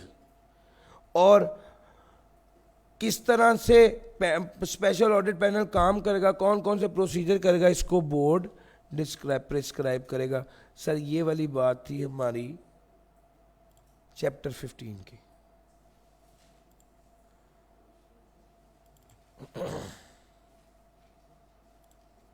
सर चैप्टर नंबर 16 चैप्टर 16 की अगर मैं बात करूं तो ये मेनली बात कर रहा है अपील की। अपील क्या है? कमिश्नर और टैक्स पेयर दी आपस में अनबन हो गई है। टैक्स पेयर के पास कोई हल है? हाँ जी, क्या हल है? वो कमिश्नर के ऑर्डर के खिलाफ क्या कर दे? अपील कर दे। अपील असल में है ही डिसएग्रीमेंट जहां होता है वहां पर अपील होती है। सर स्टेप बाय स्टेप चलेंगे। अपील किन किन केसेस में होती है? अपील क्या है? डिसएग्रीमेंट है, कमिश्नर के ऑर्डर के खिलाफ टैक्स पेयर अपील कर सकता है। किन किन केसेस में कर सकता है? 6 केसेस हैं, याद करने हैं। सर बेस्ट जजमेंट के केस में अपील हो सकती है, असेसमेंट को अमेंड किया गया अपील हो सकती है, अगर कमिश्नर ने एक बंदे को पर्सनली लायबल करार दे दिया। सारे मेरे पास एक बंदा काम करता था और उसकी सैलरी 1 लाख थी, उसको 10,000 रुपये टैक्स देना, 10,000 रुपये टैक्स काट के मुझे 90,000 पे करना चाहिए था। मैंने उसे 1 लाख पूरा ही पे कर दिया। एफबीआर ने कहा अब ये 10,000 तुम पे करो, मुझे पर्सनली लायबल करार दे दिया। मैं कहा सर मेरी इतनी बड़ी गलती तो नहीं की। सर समझ आ रही है? तो इस ऑर्डर के खिलाफ भी अपील की जा सकती है। मैं एक फ्रेंच ऑर्गेनाइजेशन में जॉब करता हूं, मैं जॉब कर रहा हूं और टैक्स वाले अब नोटिस मेरे नाम पर भेजने लग गए। मुझे उनका उसका नुमाइंदा समझ लिया, ट्रीट कर लिया, जबकि मैं हूं नहीं। तो सर मैं इसके खिलाफ भी अपील कर सकता हूं। कोई गलती थी जो ठीक करवानी थी, लेकिन कमिश्नर साहब एग्री नहीं कर रहे, मैं इसके खिलाफ भी अपील कर सकता हूं। लेकिन अपील जो भी होगी उसकी वजह से टैक्स बढ़ ही रहा होगा, कम नहीं हो रहा होगा। ये बात बड़ी अजीब है यार। एक बंदा कमिश्नर के ऑर्डर के खिलाफ अपील कर रहा है हायर अथॉरिटी को कि मेरा टैक्स बढ़ा दो। ये अजीब बात है ना। असल इसके पीछे स्टोरी क्या है, सुने सर। स्टोरी असल में ये है, टैक्स पेयर ने कहा मेरी लायबिलिटी है 100 रुपये। रिटर्न फाइल की, उसने कहा लायबिलिटी 100 रुपये है, कमिश्नर ने उसको असेसमेंट ऑर्डर दे देंगे 100 रुपये। कमिश्नर ने बाद में चेक किया, उसने कहा नहीं 100 तो नहीं है, इसकी लायबिलिटी बनती है 300 रुपये।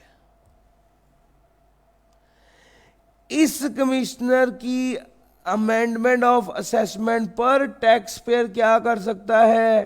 अपील कर सकता है और कह सकता है कि नहीं असल में मेरी लायबिलिटी 150 रुपये। यानी अल्टीमेटली जो भी होगा इस अपील को करने का मकसद, ये अपील करके जो है अल्टीमेटली इसकी लायबिलिटी बढ़ ही रही होगी जो ओरिजिनल इसकी कैलकुलेट हुई हुई है।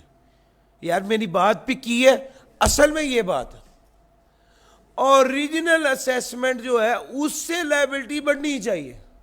लेकिन अगर आप कमिश्नर के ऑर्डर के खिलाफ अपील कर रहे हैं तो भाईजान अल्टीमेटली तो आप इसीलिए कर रहे हैं ना कि मैंने टैक्स कम जमा कराना है, मुझे टैक्स माफ़ करें।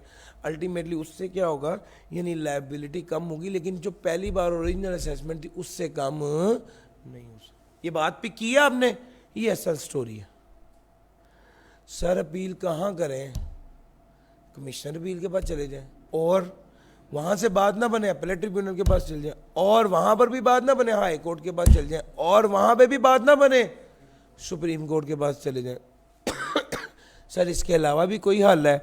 इसका कोई मुतबादिल रास्ता है? यस, वो क्या है? Alternate dispute resolution committee. ये एक मुतबादिल रास्ता भी है। सर अपील करनी है, नहीं उन्होंने कोई रीज़न है 6 में से जिसकी वजह से अपील करनी है, किसको करनी पड़ेगी? कमिश्नर अपील को। कैसे अपील करनी है? दरख्वास्त दें, फॉर्म फिल करें, अटेस्ट करवाएं, वजह लिखें मैं क्यों अपील कर रहा हूँ, फीस जमा कराएं। सर जी फीस कितनी होगी? आप बताएं आप कौन है? कंपनी है तो 5000, इंडिविजुअल और एओपी है तो देखना पड़ेगा अपील किस ऑर्डर के खिलाफ करनी है। अगर अपील असेसमेंट ऑर्डर के खिलाफ करनी है तो आपको 2500 जमा कराना पड़ेगा। सर अगर अपील असेसमेंट ऑर्डर के खिलाफ करनी है तो आपको 5000 ही जमा कराना पड़ेगा, और अगर अपील असेसमेंट ऑर्डर के खिलाफ नहीं करनी तो 2500 जमा कराना पड़ेगा। कंपनी ने फीस कितनी जमा करानी है? 5000। असेसमेंट ऑर्डर के खिलाफ अपील होगी तो फीस कितनी है? 5000। यार ये दोनों बातें पिक कर गए। उसके अलावा फीस कितनी है? 2500 रुपये। अपील कौन कर रहा है? Tax payer. किसके खिलाफ? कमिश्नर के ऑर्डर के खिलाफ। किसको? कमिश्नर अपील को। किस तरह करनी है? फॉर्म फिल करके टेस्ट करके फीस जमा करानी है। कितनी? 5000 कंपनी या असेसमेंट ऑर्डर के खिलाफ और उसके अलावा 2500। कब? जब आपको पास असेसमेंट ऑर्डर आया उसके 30 दिन के अंदर अंदर। अगर असेसमेंट ऑर्डर आया तो डिमांड नोटिस के 30 दिन के अंदर, और अगर असेसमेंट ऑर्डर नहीं आया तो सर्विस ऑफ ऑर्डर के 30 दिन के अंदर अंदर। गल एक ही है। असल में जब पैसे मांगे होते हैं तो उसे डिमांड नोटिस कहते हैं, जब पैसे नहीं मांगे तो उसे सर्विस ऑफ नोटिस कहते हैं या ऑर्डर कहते हैं। जब पैसे कब मांगे होंगे? जब असेसमेंट ऑर्डर होगा। जब असेसमेंट ऑर्डर नहीं होगा तो पैसे नहीं मांगे होंगे, वो फिर सर्विस ऑफ ऑर्डर होगा। क्या बात समझ गए हैं? लो सर, यानी 30 दिन ऑफ ऑर्डर के अंदर अंदर आपने दरखास्त दायर करके फीस जमा करा के कमिश्नर अपील को अपील कर देनी है कमिश्नर अपील के पास। कमिश्नर अपील अगर बंदा लेट हो गया तो कमिश्नर अपील कहता है अगर जेन्युइन रीज़न हुई तो हम फिर भी उसकी दरखास्त कबूल कर लेंगे और इलेक्ट्रॉनिक भी फाइल हो सकती है। सर अपील में क्या होगा? कुछ भी नहीं होगा। कमिश्नर साहब कमिश्नर आएगा, दूसरे नंबर पे टैक्स पेयर आएगा, कार्रवाई होगी, मालूमात ली जाएंगी। टैक्स पेयर कहता है आपको पता है अपील सिर्फ वही बंदा अपील सिर्फ वही बंदा कर सकता है जिसने पहले क्या किया हो, जिसने पहले टैक्स जितना बनता है वो अदा किया हो। अब ये टैक्स पेयर कहता है सर जी मेरा तो घर बिक जाएगा, मेरे लिए तो अनड्यू हार्डशिप होगा सारा टैक्स अदा करना।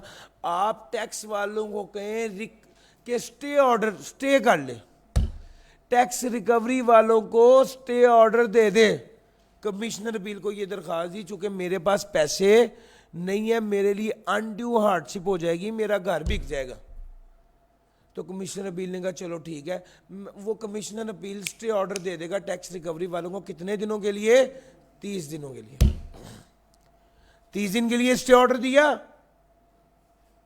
30 दिन पूरे हो गए, वो बंदा फिर आ गया, कहता है सर वो टैक्स वाले आए हैं, वो फिर पैसे मांग रहे हैं, मैं फिर घर ही बेचूं और कोई हल नहीं है। कमिश्नर अपील उसे मजीद 30 दिन का स्टे ऑर्डर दे सकता है, लेकिन आपके जब स्टे ऑर्डर देगा ना तो उसे क्या करना पड़ेगा, उसे पैसे, उसको उस 30 दिन के अंदर अंदर पैसे जमा कर, पैसे कह रहा हूं, ऑर्डर पास करना पड़ेगा। कमिश्नर अपील ने एक बार 30 दिन का स्टे ऑर्डर दिया, दूसरी बार जब 30 दिन का स्टे ऑर्डर दिया है तो उस 30 दिन के अंदर उसे फैसला सुनाना पड़ेगा। आमतौर पे कमिश्नर अपील के पास जो भी दरखास्त आती है उसके पास 120 दिनों का टाइम होता है, लेकिन अगर वो स्टे ऑर्डर दे रहा है तो फिर उसे 60 दिन के अंदर अंदर फैसला सुनाना पड़ेगा। सर ये समाअत, ये अपील की जो हेयरिंग है ये मुलतवी भी हो सकती है, एडजर्न भी हो सकती है from time to time. Sir आपने अपील तो किसी एक पर्पज, एक वजह से की थी, अभी हेयरिंग शुरू नहीं हुई थी, समाज शुरू नहीं हुई थी, आपने सोचा हो इसमें तो एक और गलती है, तो क्या वो दूसरी गलती के हवाले से भी अपील उसी में ही दायर कर सकते हैं? हाँ, कमिश्नर अपील कहते हैं बिल्कुल कर सकते हैं, अभी समाज शुरू नहीं हुई, आप कोई नई वजह भी पेश करना चाहते हैं तो कर दें। सर कमिश्नर अपील फैसला सुनाने से पहले एक बार सारे पर्टिकुलर्स मंगवा लेगा, सारे पर्टिकुलर्स कॉल कर सकता है और कमिश्नर को इंक्वायरी के लिए बुला सकता है, लेकिन कमिश्नर अपील फैसला सुनाते वक्त कोई डॉक्यूमेंट्री एविडेंस कबूल नहीं करेगा। सर जी मेरी बात सुने, आपने सारा कुछ पहले कमिश्नर को जमा कराया हुआ है, अब आप जाली नोटिस बनवा के, जाली डॉक्यूमेंट बनवा के पेश कर रहे हैं। कमिश्नर अपील कहता है मैं कोई डॉक्यूमेंट एक्सेप्ट नहीं करूंगा जो आपने बाद में प्रोड्यूस किए हैं। हाँ अगर कोई रीजनेबल वजह हुई तो, उसके अलावा मैं सबसे, कमिश्नर को जो तुमने डॉक्यूमेंट दिए थे बस वही असल थे, अब तुम जाली बनवा रहे हो, 2 नंबर बनवा रहे हो, वो कहते हैं मैं इसको एक्सेप्ट नहीं करूंगा डॉक्यूमेंट्री एविडेंस को। हाँ कोई जेन्युइन रीजन हो तो अलग बात। ये जो मैं पढ़ा रहा हूँ ये रिपीट होना है हाई कोर्ट में, एपेलेट ट्रिब्यूनल में, इसी वजह से इसको ध्यान से इधर ही पढ़िए। सर क्या होगा अपील में, बता दिया। सर अगला पॉइंट, फैसला क्या होगा? सर 3 काम हो सकते हैं, या हाँ या ना या तब्दीली। सर एफर्म कर दे यानी हाँ कर दे, एनल कर दे यानी ना कर दे, कैंसिल कर दे, मॉडिफाई कर दे यानी तब्दीली का ऑर्डर दे दे। सर अपील के ऑर्डर करते हुए भी अल्टीमेटली टैक्स लायबिलिटी बढ़नी ही चाहिए, यानी अपील असेसमेंट बढ़नी चाहिए और रिफंड कम ही होना चाहिए। सर एक पॉइंट है, ट्रिकी है, रिपीट होना है 3 जगहों पर। सर फैसला होना था अपील की हुई थी एओपी की इनकम के हवाले से, और अपील करने के जवाब में तब्दीली हो गई। सर अगर एओपी की इनकम तब्दील होगी तो मुझे बताइए कि क्या उसके मेंबर्स की टैक्स लायबिलिटी और टैक्सेबल इनकम पर फर्क पड़ेगा, येस और नो? सर एओपी की इनकम तब्दील हो जाएगी, उसका टैक्स तब्दील हो जाएगा, उसकी बेस पर शेयर ऑफ एओपी जो मेंबर ले रहा था उसमें भी तब्दीली आ जाएगी। तो भैया अगर एओपी की असेसमेंट अमेंड हो गई तो इसके जवाब में इसके मेंबर्स की असेसमेंट भी क्या हो जाएगी, अमेंड हो जाएगी, और वो जो 6 साल वाली लिमिट हमने बताई है वो इस पर अप्लाई नहीं होगी। सर अगली बात, फैसला 120 दिन के अंदर अंदर सुनाना है और 60 दिन की एक्सटेंशन मिल सकती है। ये फैसला कमिश्नर अपील को, और ये फैसला कमिश्नर अपील एपलेट और कमिश्नर दोनों को सर्व भी करेगा, ऑर्डर सुनाएगा भी। फैसला कितने दिनों में सुनाना है? 120 दिन के अंदर अंदर 60 दिन की एक्सटेंशन मिल सकती है। अलबत्ता ये 120 दिन काउंट करते वक्त अगर टैक्स पेयर ने कहा मैं मुल्क से बाहर जा रहा हूं, 30 दिन के लिए समाअत को एडजर्न कर दिया जाए, मुलतवी कर दिया जाए, तो वो 120 दिन को काउंट करते वक्त ये वाले एडजर्नमेंट जो एपलेट के कहने पर ली गई है ये वाले दिन काउंट नहीं। तो यार बात भी की है, 120 दिन की कैलकुलेशन में जो टैक्स पेयर ने रिक्वेस्ट करने पर मुलतवी की थी समाअत, वो वाले दिन काउंट नहीं होंगे, या ऑल्टरनेट डिस्प्यूट रेजोल्यूशन के पास अगर आप चले गए थे तो वो वाला टाइम काउंट नहीं होगा। सर जितना एक बार आपने पढ़ा ना, अगर ये आपके जहन में बैठ गया, अब आगे रेपिटेशन है। एपलेट ट्रिब्यूनल क्या है ये बताऊंगा और उसके बाद रेपिटेशन है। एपलेट असल में हुआ ये, कमिश्नर अपील ने फैसला दे दिया कमिश्नर के हक में। अब टैक्स पेयर को बुरा लगा। टैक्स पेयर ने कहा आपका पेटी भाई था, पेटी भाई समझते हैं, महकमा सेम है ना, इस वजह से आपने उसके हक में फैसला दे दिया। हाँ, एक और फोरम बनाया गया, उसको क्या कहते हैं, एपलेट ट्रिब्यूनल। ये इंडिपेंडेंट होता है फ्रॉम द बोर्ड, ये एफपीआर के मातहत नहीं होता। सर ऐसा भी हो सकता है कमिश्नर अपील ने फैसला दिया टैक्स पेयर के हक में कमिश्नर के खिलाफ, तो कमिश्नर कहता है इससे मेरी 10 साल से लड़ाई है, इसने तो जानबूझ के मेरे खिलाफ ही फैसला करना था। तो एपलेट ट्रिब्यूनल के पास कमिश्नर भी जा सकता है और टैक्स पेयर भी जा सकता है। सर कमिश्नर अपील के पास सिर्फ कौन जा सकता था, टैक्स पेयर। लेकिन अब इससे ऊपर वाली अथॉरिटीज जितनी भी हैं, जो भी डिससेटिस्फाइड होगा वो जा सकेगा। यानी कमिश्नर भी अपील कर सकता है, कमिश्नर भी अपील कर सकता है कमिश्नर अपील के फैसले के खिलाफ, और टैक्स पेयर भी अपील कर सकता है। किसको, एपलेट ट्रिब्यूनल को। और सर एपलेट ट्रिब्यूनल क्या है, सर एपलेट ट्रिब्यूनल एक फैसला करने का इदारा है। सर उसमें कौन कौन लोग हैं, 3 तरह के लोग हैं। कौन सा, एक चेयरमैन, एक जुडिशियल पर्सन, एक अकाउंटेंट पर्सन।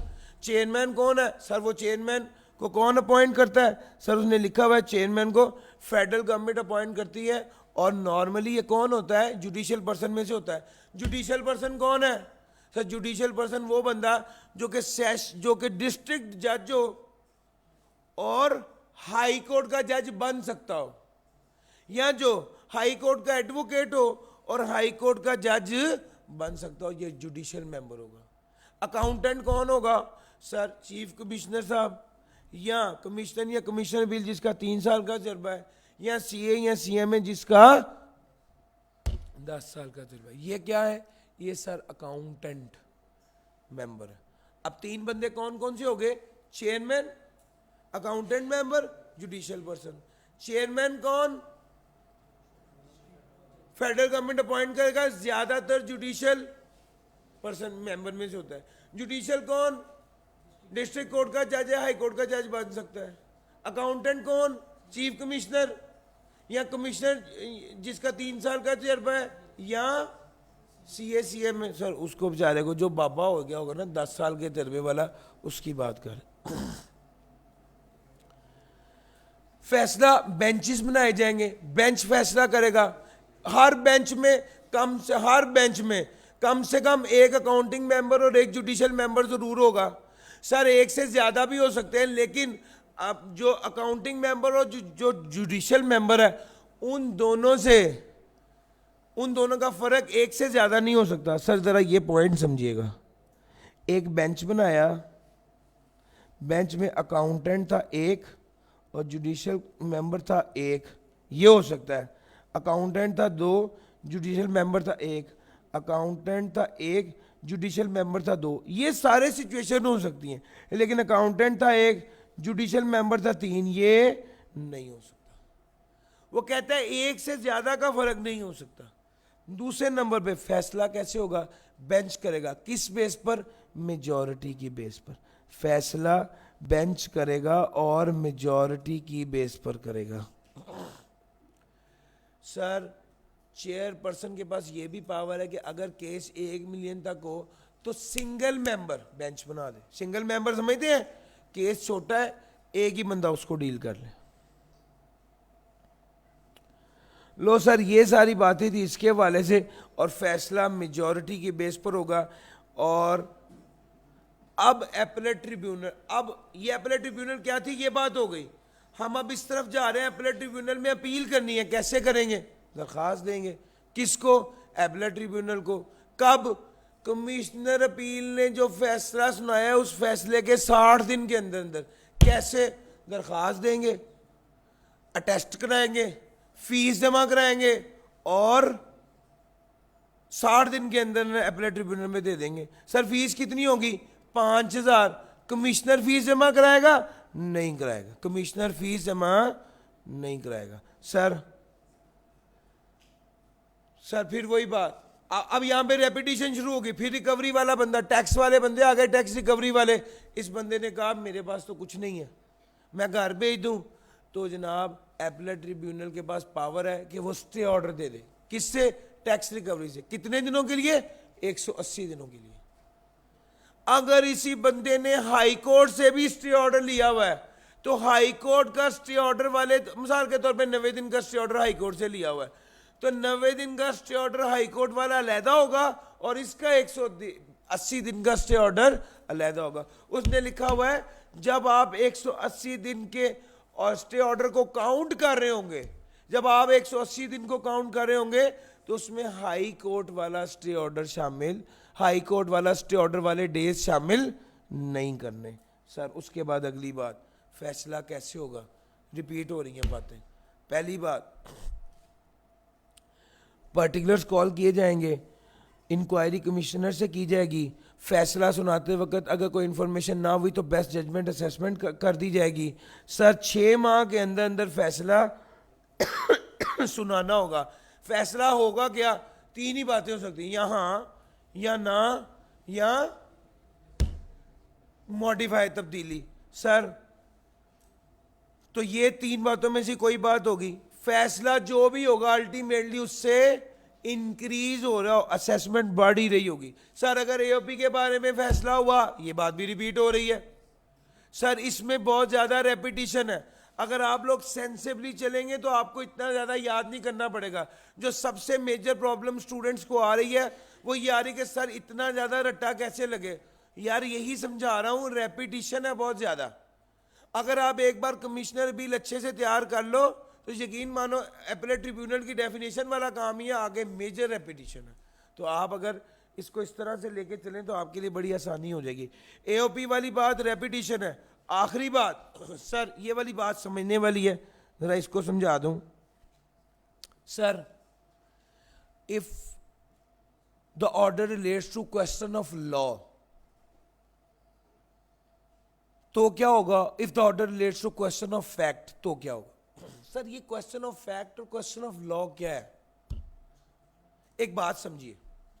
सर एक बंदा है, येलो लाइट थी, रेड नहीं थी, ग्रीन नहीं थी, येलो लाइट थी, उसने क्रॉस कर लिया, इशारा सिग्नल क्रॉस कर लिया। तो अब 2 तरह के सवाल पैदा होते हैं। सवाल नंबर 1, क्या उसने वाकई सिग्नल क्रॉस किया या नहीं किया? This is question of fact. सवाल नंबर 2, क्या येलो लाइट जब चल रही थी और येलो लाइट के चलते हुए उसने सिग्नल क्रॉस किया, तो क्या यह कानून की खिलाफ वर्जी है या नहीं? सजी मेरी बात समझ आइए। अगर उसने सिग्नल क्रॉस किया या नहीं किया, this is question of fact. काम हुआ है या नहीं हुआ, this is question of fact. अगर मामला क्वेश्चन ऑफ फैक्ट से रिलेटेड है, appellate tribunal is ultimate authority, खत्म, बस इसके बाद आप ऊपर नहीं जा सकते। अगर matter related to question of fact नहीं है बल्कि क्वेश्चन ऑफ लॉ है, अगर कानून की कोई शिक इन्वॉल्व है, तो फिर आप किसके पास जा सकते हैं? हाई कोर्ट के पास जा सकते हैं। सब बात समझ में आई है? हाई कोर्ट के पास कैसे जाना है? दरखास्त लेके। कितने दिनों के अंदर अंदर? 90 दिन। सर जी 90 दिन के अंदर अंदर। गौर से नोट करना, कमिश्नर अपील के पास 30 दिन था, एपलेट ट्रिब्यूनल के पास 60 दिन था, हाई कोर्ट के पास 90 दिन। एपलेट ट्रिब्यूनल के फैसले के 90 दिन के अंदर हाई कोर्ट वाले ने कोई ध्यान है क्या भाई ये question relating to question of law है या नहीं? चूंकि अगर ये क्वेश्चन ऑफ लॉ नहीं है तो जाओ निकलो यहां से, हम आपकी दरखास्त को कबूल ही नहीं करें। अगर ये matter relating to question of law है, वो बार बार ये बात देखेंगे, अगर है तो फिर उसकी प्रोसीडिंग शुरू होगी। सर पता है कौन करेगा? 2 हाई कोर्ट के जज करेंगे, फैसला सुनाएंगे। सर वो बंदा कहता है मेरे पास पैसे नहीं है, स्टे ऑर्डर दे दिए, स्टे ऑर्डर दे दिया जाएगा। कितनी देर का? 6 माह का स्टे ऑर्डर हाई कोर्ट से मिल सकता है। अगर हाई कोर्ट ने फैसला पहले सुना दिया या आपने केस वापस ले लिया तो वो वाला स्टे ऑर्डर क्या हो जाएगा? खत्म हो जाएगा। सर हाई कोर्ट का फैसला आ गया, अब फैसला दो ही हो सकते हैं। या रिफंड बन रहा है आपका, अगर हाई कोर्ट का फैसला आया कि इस बंदे को रिफंड मिलेगा तो हाई कोर्ट वाले भी पैसे नहीं देंगे, एक बार कमिश्नर से पूछेंगे, हाँ जी भाई इसको पैसे दे देंगे, तुमने सुप्रीम कोर्ट जाना। अगर कमिश्नर कह दे मैंने सुप्रीम कोर्ट जाना है तो बंदे को पैसे वापस, टैक्स पेयर को पैसे वापस नहीं मिलेंगे और सुप्रीम कोर्ट के डिसीजन का इंतजार होगा। और अगर वो बंदा ये कह दे कि वो कमिश्नर कह दे मैंने सुप्रीम कोर्ट नहीं जाना, बस काफ़ी है, तो जनाब फिर क्या होगा, उस बंदे को पैसे रिफंड कर दिए जाएंगे। बुनियादी तौर पे ये बात हाई कोर्ट नहीं पूछती, बल्कि कमिश्नर खुद 30 दिन of the order, 30 days of the order के अंदर अंदर ये बात खुद बता देता है कि मैं सुप्रीम कोर्ट जाना चाह रहा हूँ या नहीं जाना चाह रहा। अगर वो सुप्रीम कोर्ट जाना चाह रहा है तो जाए, हमें क्या लगे, हमारे सिलेबस में सुप्रीम कोर्ट नहीं है। नहीं सर, आज की आखिरी डिस्कशन है, एक स्टोरी सुने फिर उसके बाद आपको बताता हूँ। सर 2 भाई हैं, उनकी आपस में लड़ाई हो गई और इख्तिलाफ हो गया। अब डिसाइड ये करना था कि किसके हिस्से कितने पैसे बनते। मामला अदालत में चला गया। अदालत की कार्रवाइयाँ, वकील करो, पैसे दो। एक मामू बाहर से आए हुए थे उनके, और चूँकि जो बाहर से बंदा आया होता है वो उसे आमतौर पे बड़ा दानिशमंद और समझदार भी समझा जाता है, और अगर रिश्ता मामू का हो तो 100% है कि वो बहुत समझदार होंगे और पैसे भी उनके पास बहुत हैं। अच्छा सुनिएगा, गेम ये है कि ये दोनों, अच्छा एक साहब ने कहा कि ये फैसला इनसे करवा लेते हैं। ये दोनों लोग मामू के पास चले गए, उन्होंने कहा कि भाई ये वाला मामला हमारा अदालत में पेंडिंग था, आप हमारा फैसला कर दें। मामू ने कहा ऐसे नहीं है, पहले आप अदालत से केस वापस लो और मुझे लिख के दो कि जो मैं फैसला करूंगा इस पर अमल करोगे तो मैं ये फैसला करूंगा, वरना मैं ये फैसला नहीं करूंगा।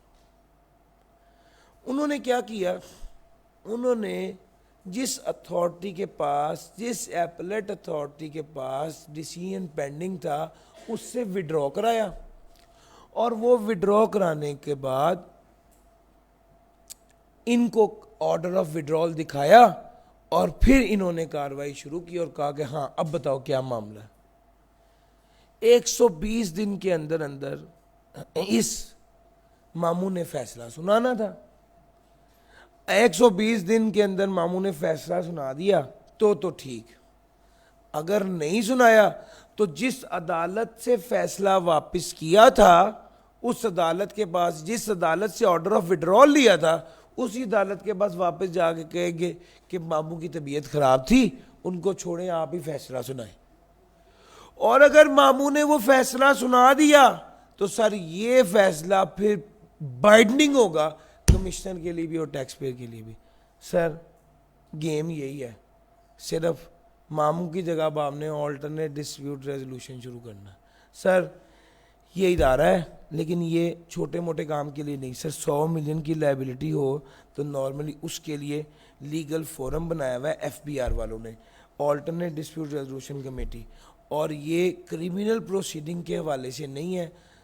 उसके अलावा कोई मैटर हो तो उसके लिए कोई भी टैक्स पेयर दरख्वास्त दे सकता है, और दरख्वास्त देने के 45 दिन के अंदर अंदर एफबीआर एक कमेटी तश्कील दे देगी जिसका नाम ऑल्टरनेट डिस्प्यूट रेजोल्यूशन कमेटी होगा। इसमें कौन कौन होगा? चीफ कमिश्नर साहब होंगे और एफबीआर के पास जो पैनल है उसमें से लोग होंगे। एफबीआर के पैनल में पता कौन है? CACM में जिसका 10 साल का तजर्बा है। और कौन है? ऑफिसर्स ऑफ इनलैंड रेवेन्यू 21वें स्केल के। और कौन है? सर मशहूर मारूफ जो है ताजिर हजरात जो chamber of commerce and industry को जिन्होंने नॉमिनेट किया हुआ है। और कौन है? सर इन तीन, ये जो चीफ कमिश्नर और ये ऊपर जो पैनल में बंदे नॉमिनेटेड हैं वो दोनों मिलके कुछ लोग और अपॉइंट कर सकते हैं। उससे एक ये कमेटी बन जाएगी जिसको ऑल्टरनेट डिस्प्यूट रेजोल्यूशन कमेटी कहते हैं। सर ये कमेटी बन जाएगी, लेकिन कमेटी बनने के बाद क्या होगा? सबसे पहले उनकी डिमांड होगी पहले जहां पर केस किया हुआ था वहां से केस वापस लो। वहां से केस वापस लेके ऑर्डर ऑफ विड्रॉल किसको जमा कराया जाएगा? इस कमेटी को। फिर जाके वो कार्रवाई शुरू करेगी। कमेटी तश्कील हो गई, उन्होंने केस वापस लिया और इसको जमा कराया। सर 75 दिन, जब कमेटी तश्कील हुई है उसके 75 दिन के अंदर अंदर आपने एपलेट अथॉरिटी से अपना ऑर्डर विड्रॉ करा के इसको जमा कराना था।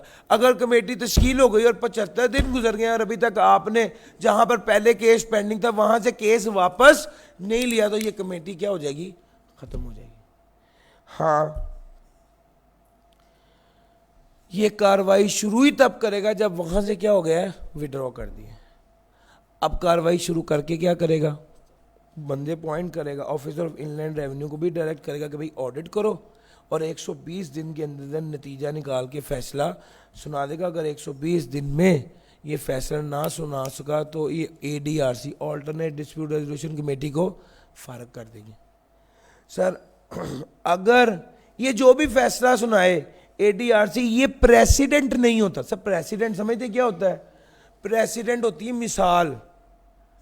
जो किसी अथॉरिटी ने फैसला सुनाया वो एक मिसाल बन जाती है, जो दूसरे केसेस में, आने वाले केसेस में एक एग्जांपल होती है, लेकिन ये प्रेसिडेंट नहीं बनेगा। सर जो भी फैसला ADRC ने सुनाया ये बाइंडिंग होगा कमिश्नर के लिए भी और टैक्स पेयर के लिए भी।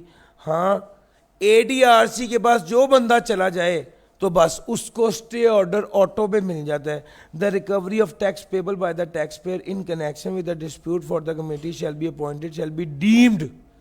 सर आमतौर पे तो बंदा कहता था ना कि मुझे स्टे ऑर्डर दिलवा दो, टैक्स वाले रिकवरी मांग रहे हैं, लेकिन अगर आप ADRC के पास चले गए तो एज्यूम किया जाएगा कि जब तक वो फैसला नहीं सुनाता आपके पास स्टे ऑर्डर है। लो, यहाँ जब तक फैसला नहीं सुनाता, यहाँ जब तक डिसॉल्व नहीं हो जाती कमेटी। सर अगर 120 दिन के अंदर फैसला नहीं सुनाया तो क्या होगा? कमेटी फारिग। कमेटी फारिग होके इसका जो कमेटी ख़त्म हो गई, ये जो ADRC ख़त्म हुई है इसकी जो ऑर्डर ऑफ विड्रॉल होगा, या वो बोर्ड जो है वो आप उस एपलेट अथॉरिटी को देगा कि जनाब ये जिस कमेटी के पास आए थे उस कमेटी फैसला नहीं सुना सकी, अब फैसला आप ही सुनाएं। जो फैसला, अच्छा वो इदारा एपलेट अथॉरिटी ADRC ख़त्म होने के बाद और वापस जब उसके पास केस लाया गया तो वो उसके 6 माह के अंदर अंदर फैसला सुना देंगे और उनका फैसला फुल एंड फाइनल समझा जाएगा। एग्रीव पर्सन जब रिसीव ऑफ द ऑर्डर पर कम्युनिकेट कर देगा कोर्ट को, ऑर्डर आ गया विड्रॉल का या डिसोल्यूशन ऑफ द कमेटी के ऑर्डर के बाद, वापस एपलेट अथॉरिटी के पास गए और डिसोल्यूशन का ऑर्डर दिखाया और वो एपलेट अथॉरिटी 6 माह के अंदर अंदर फैसला सुना देगी और ये फैसला बाइंडिंग होगा और इसके मुताबिक जितना टैक्स होगा वो अदा करना होगा।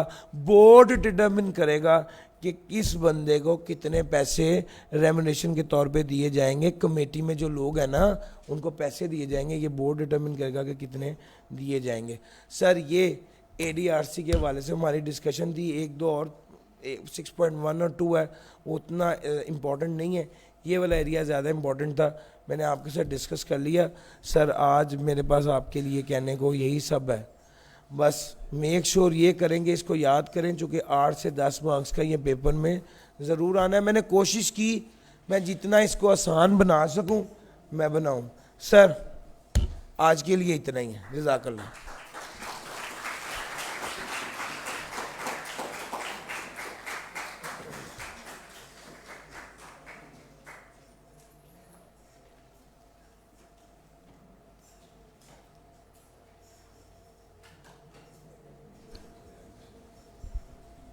Dear students, Assalamu alaikum.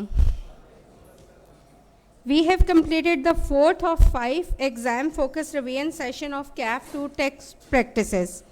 The material being used would be shared using a link under the video of this session on Facebook page icap.ca students. For his devotion and dedication, please give sir a big round of applause.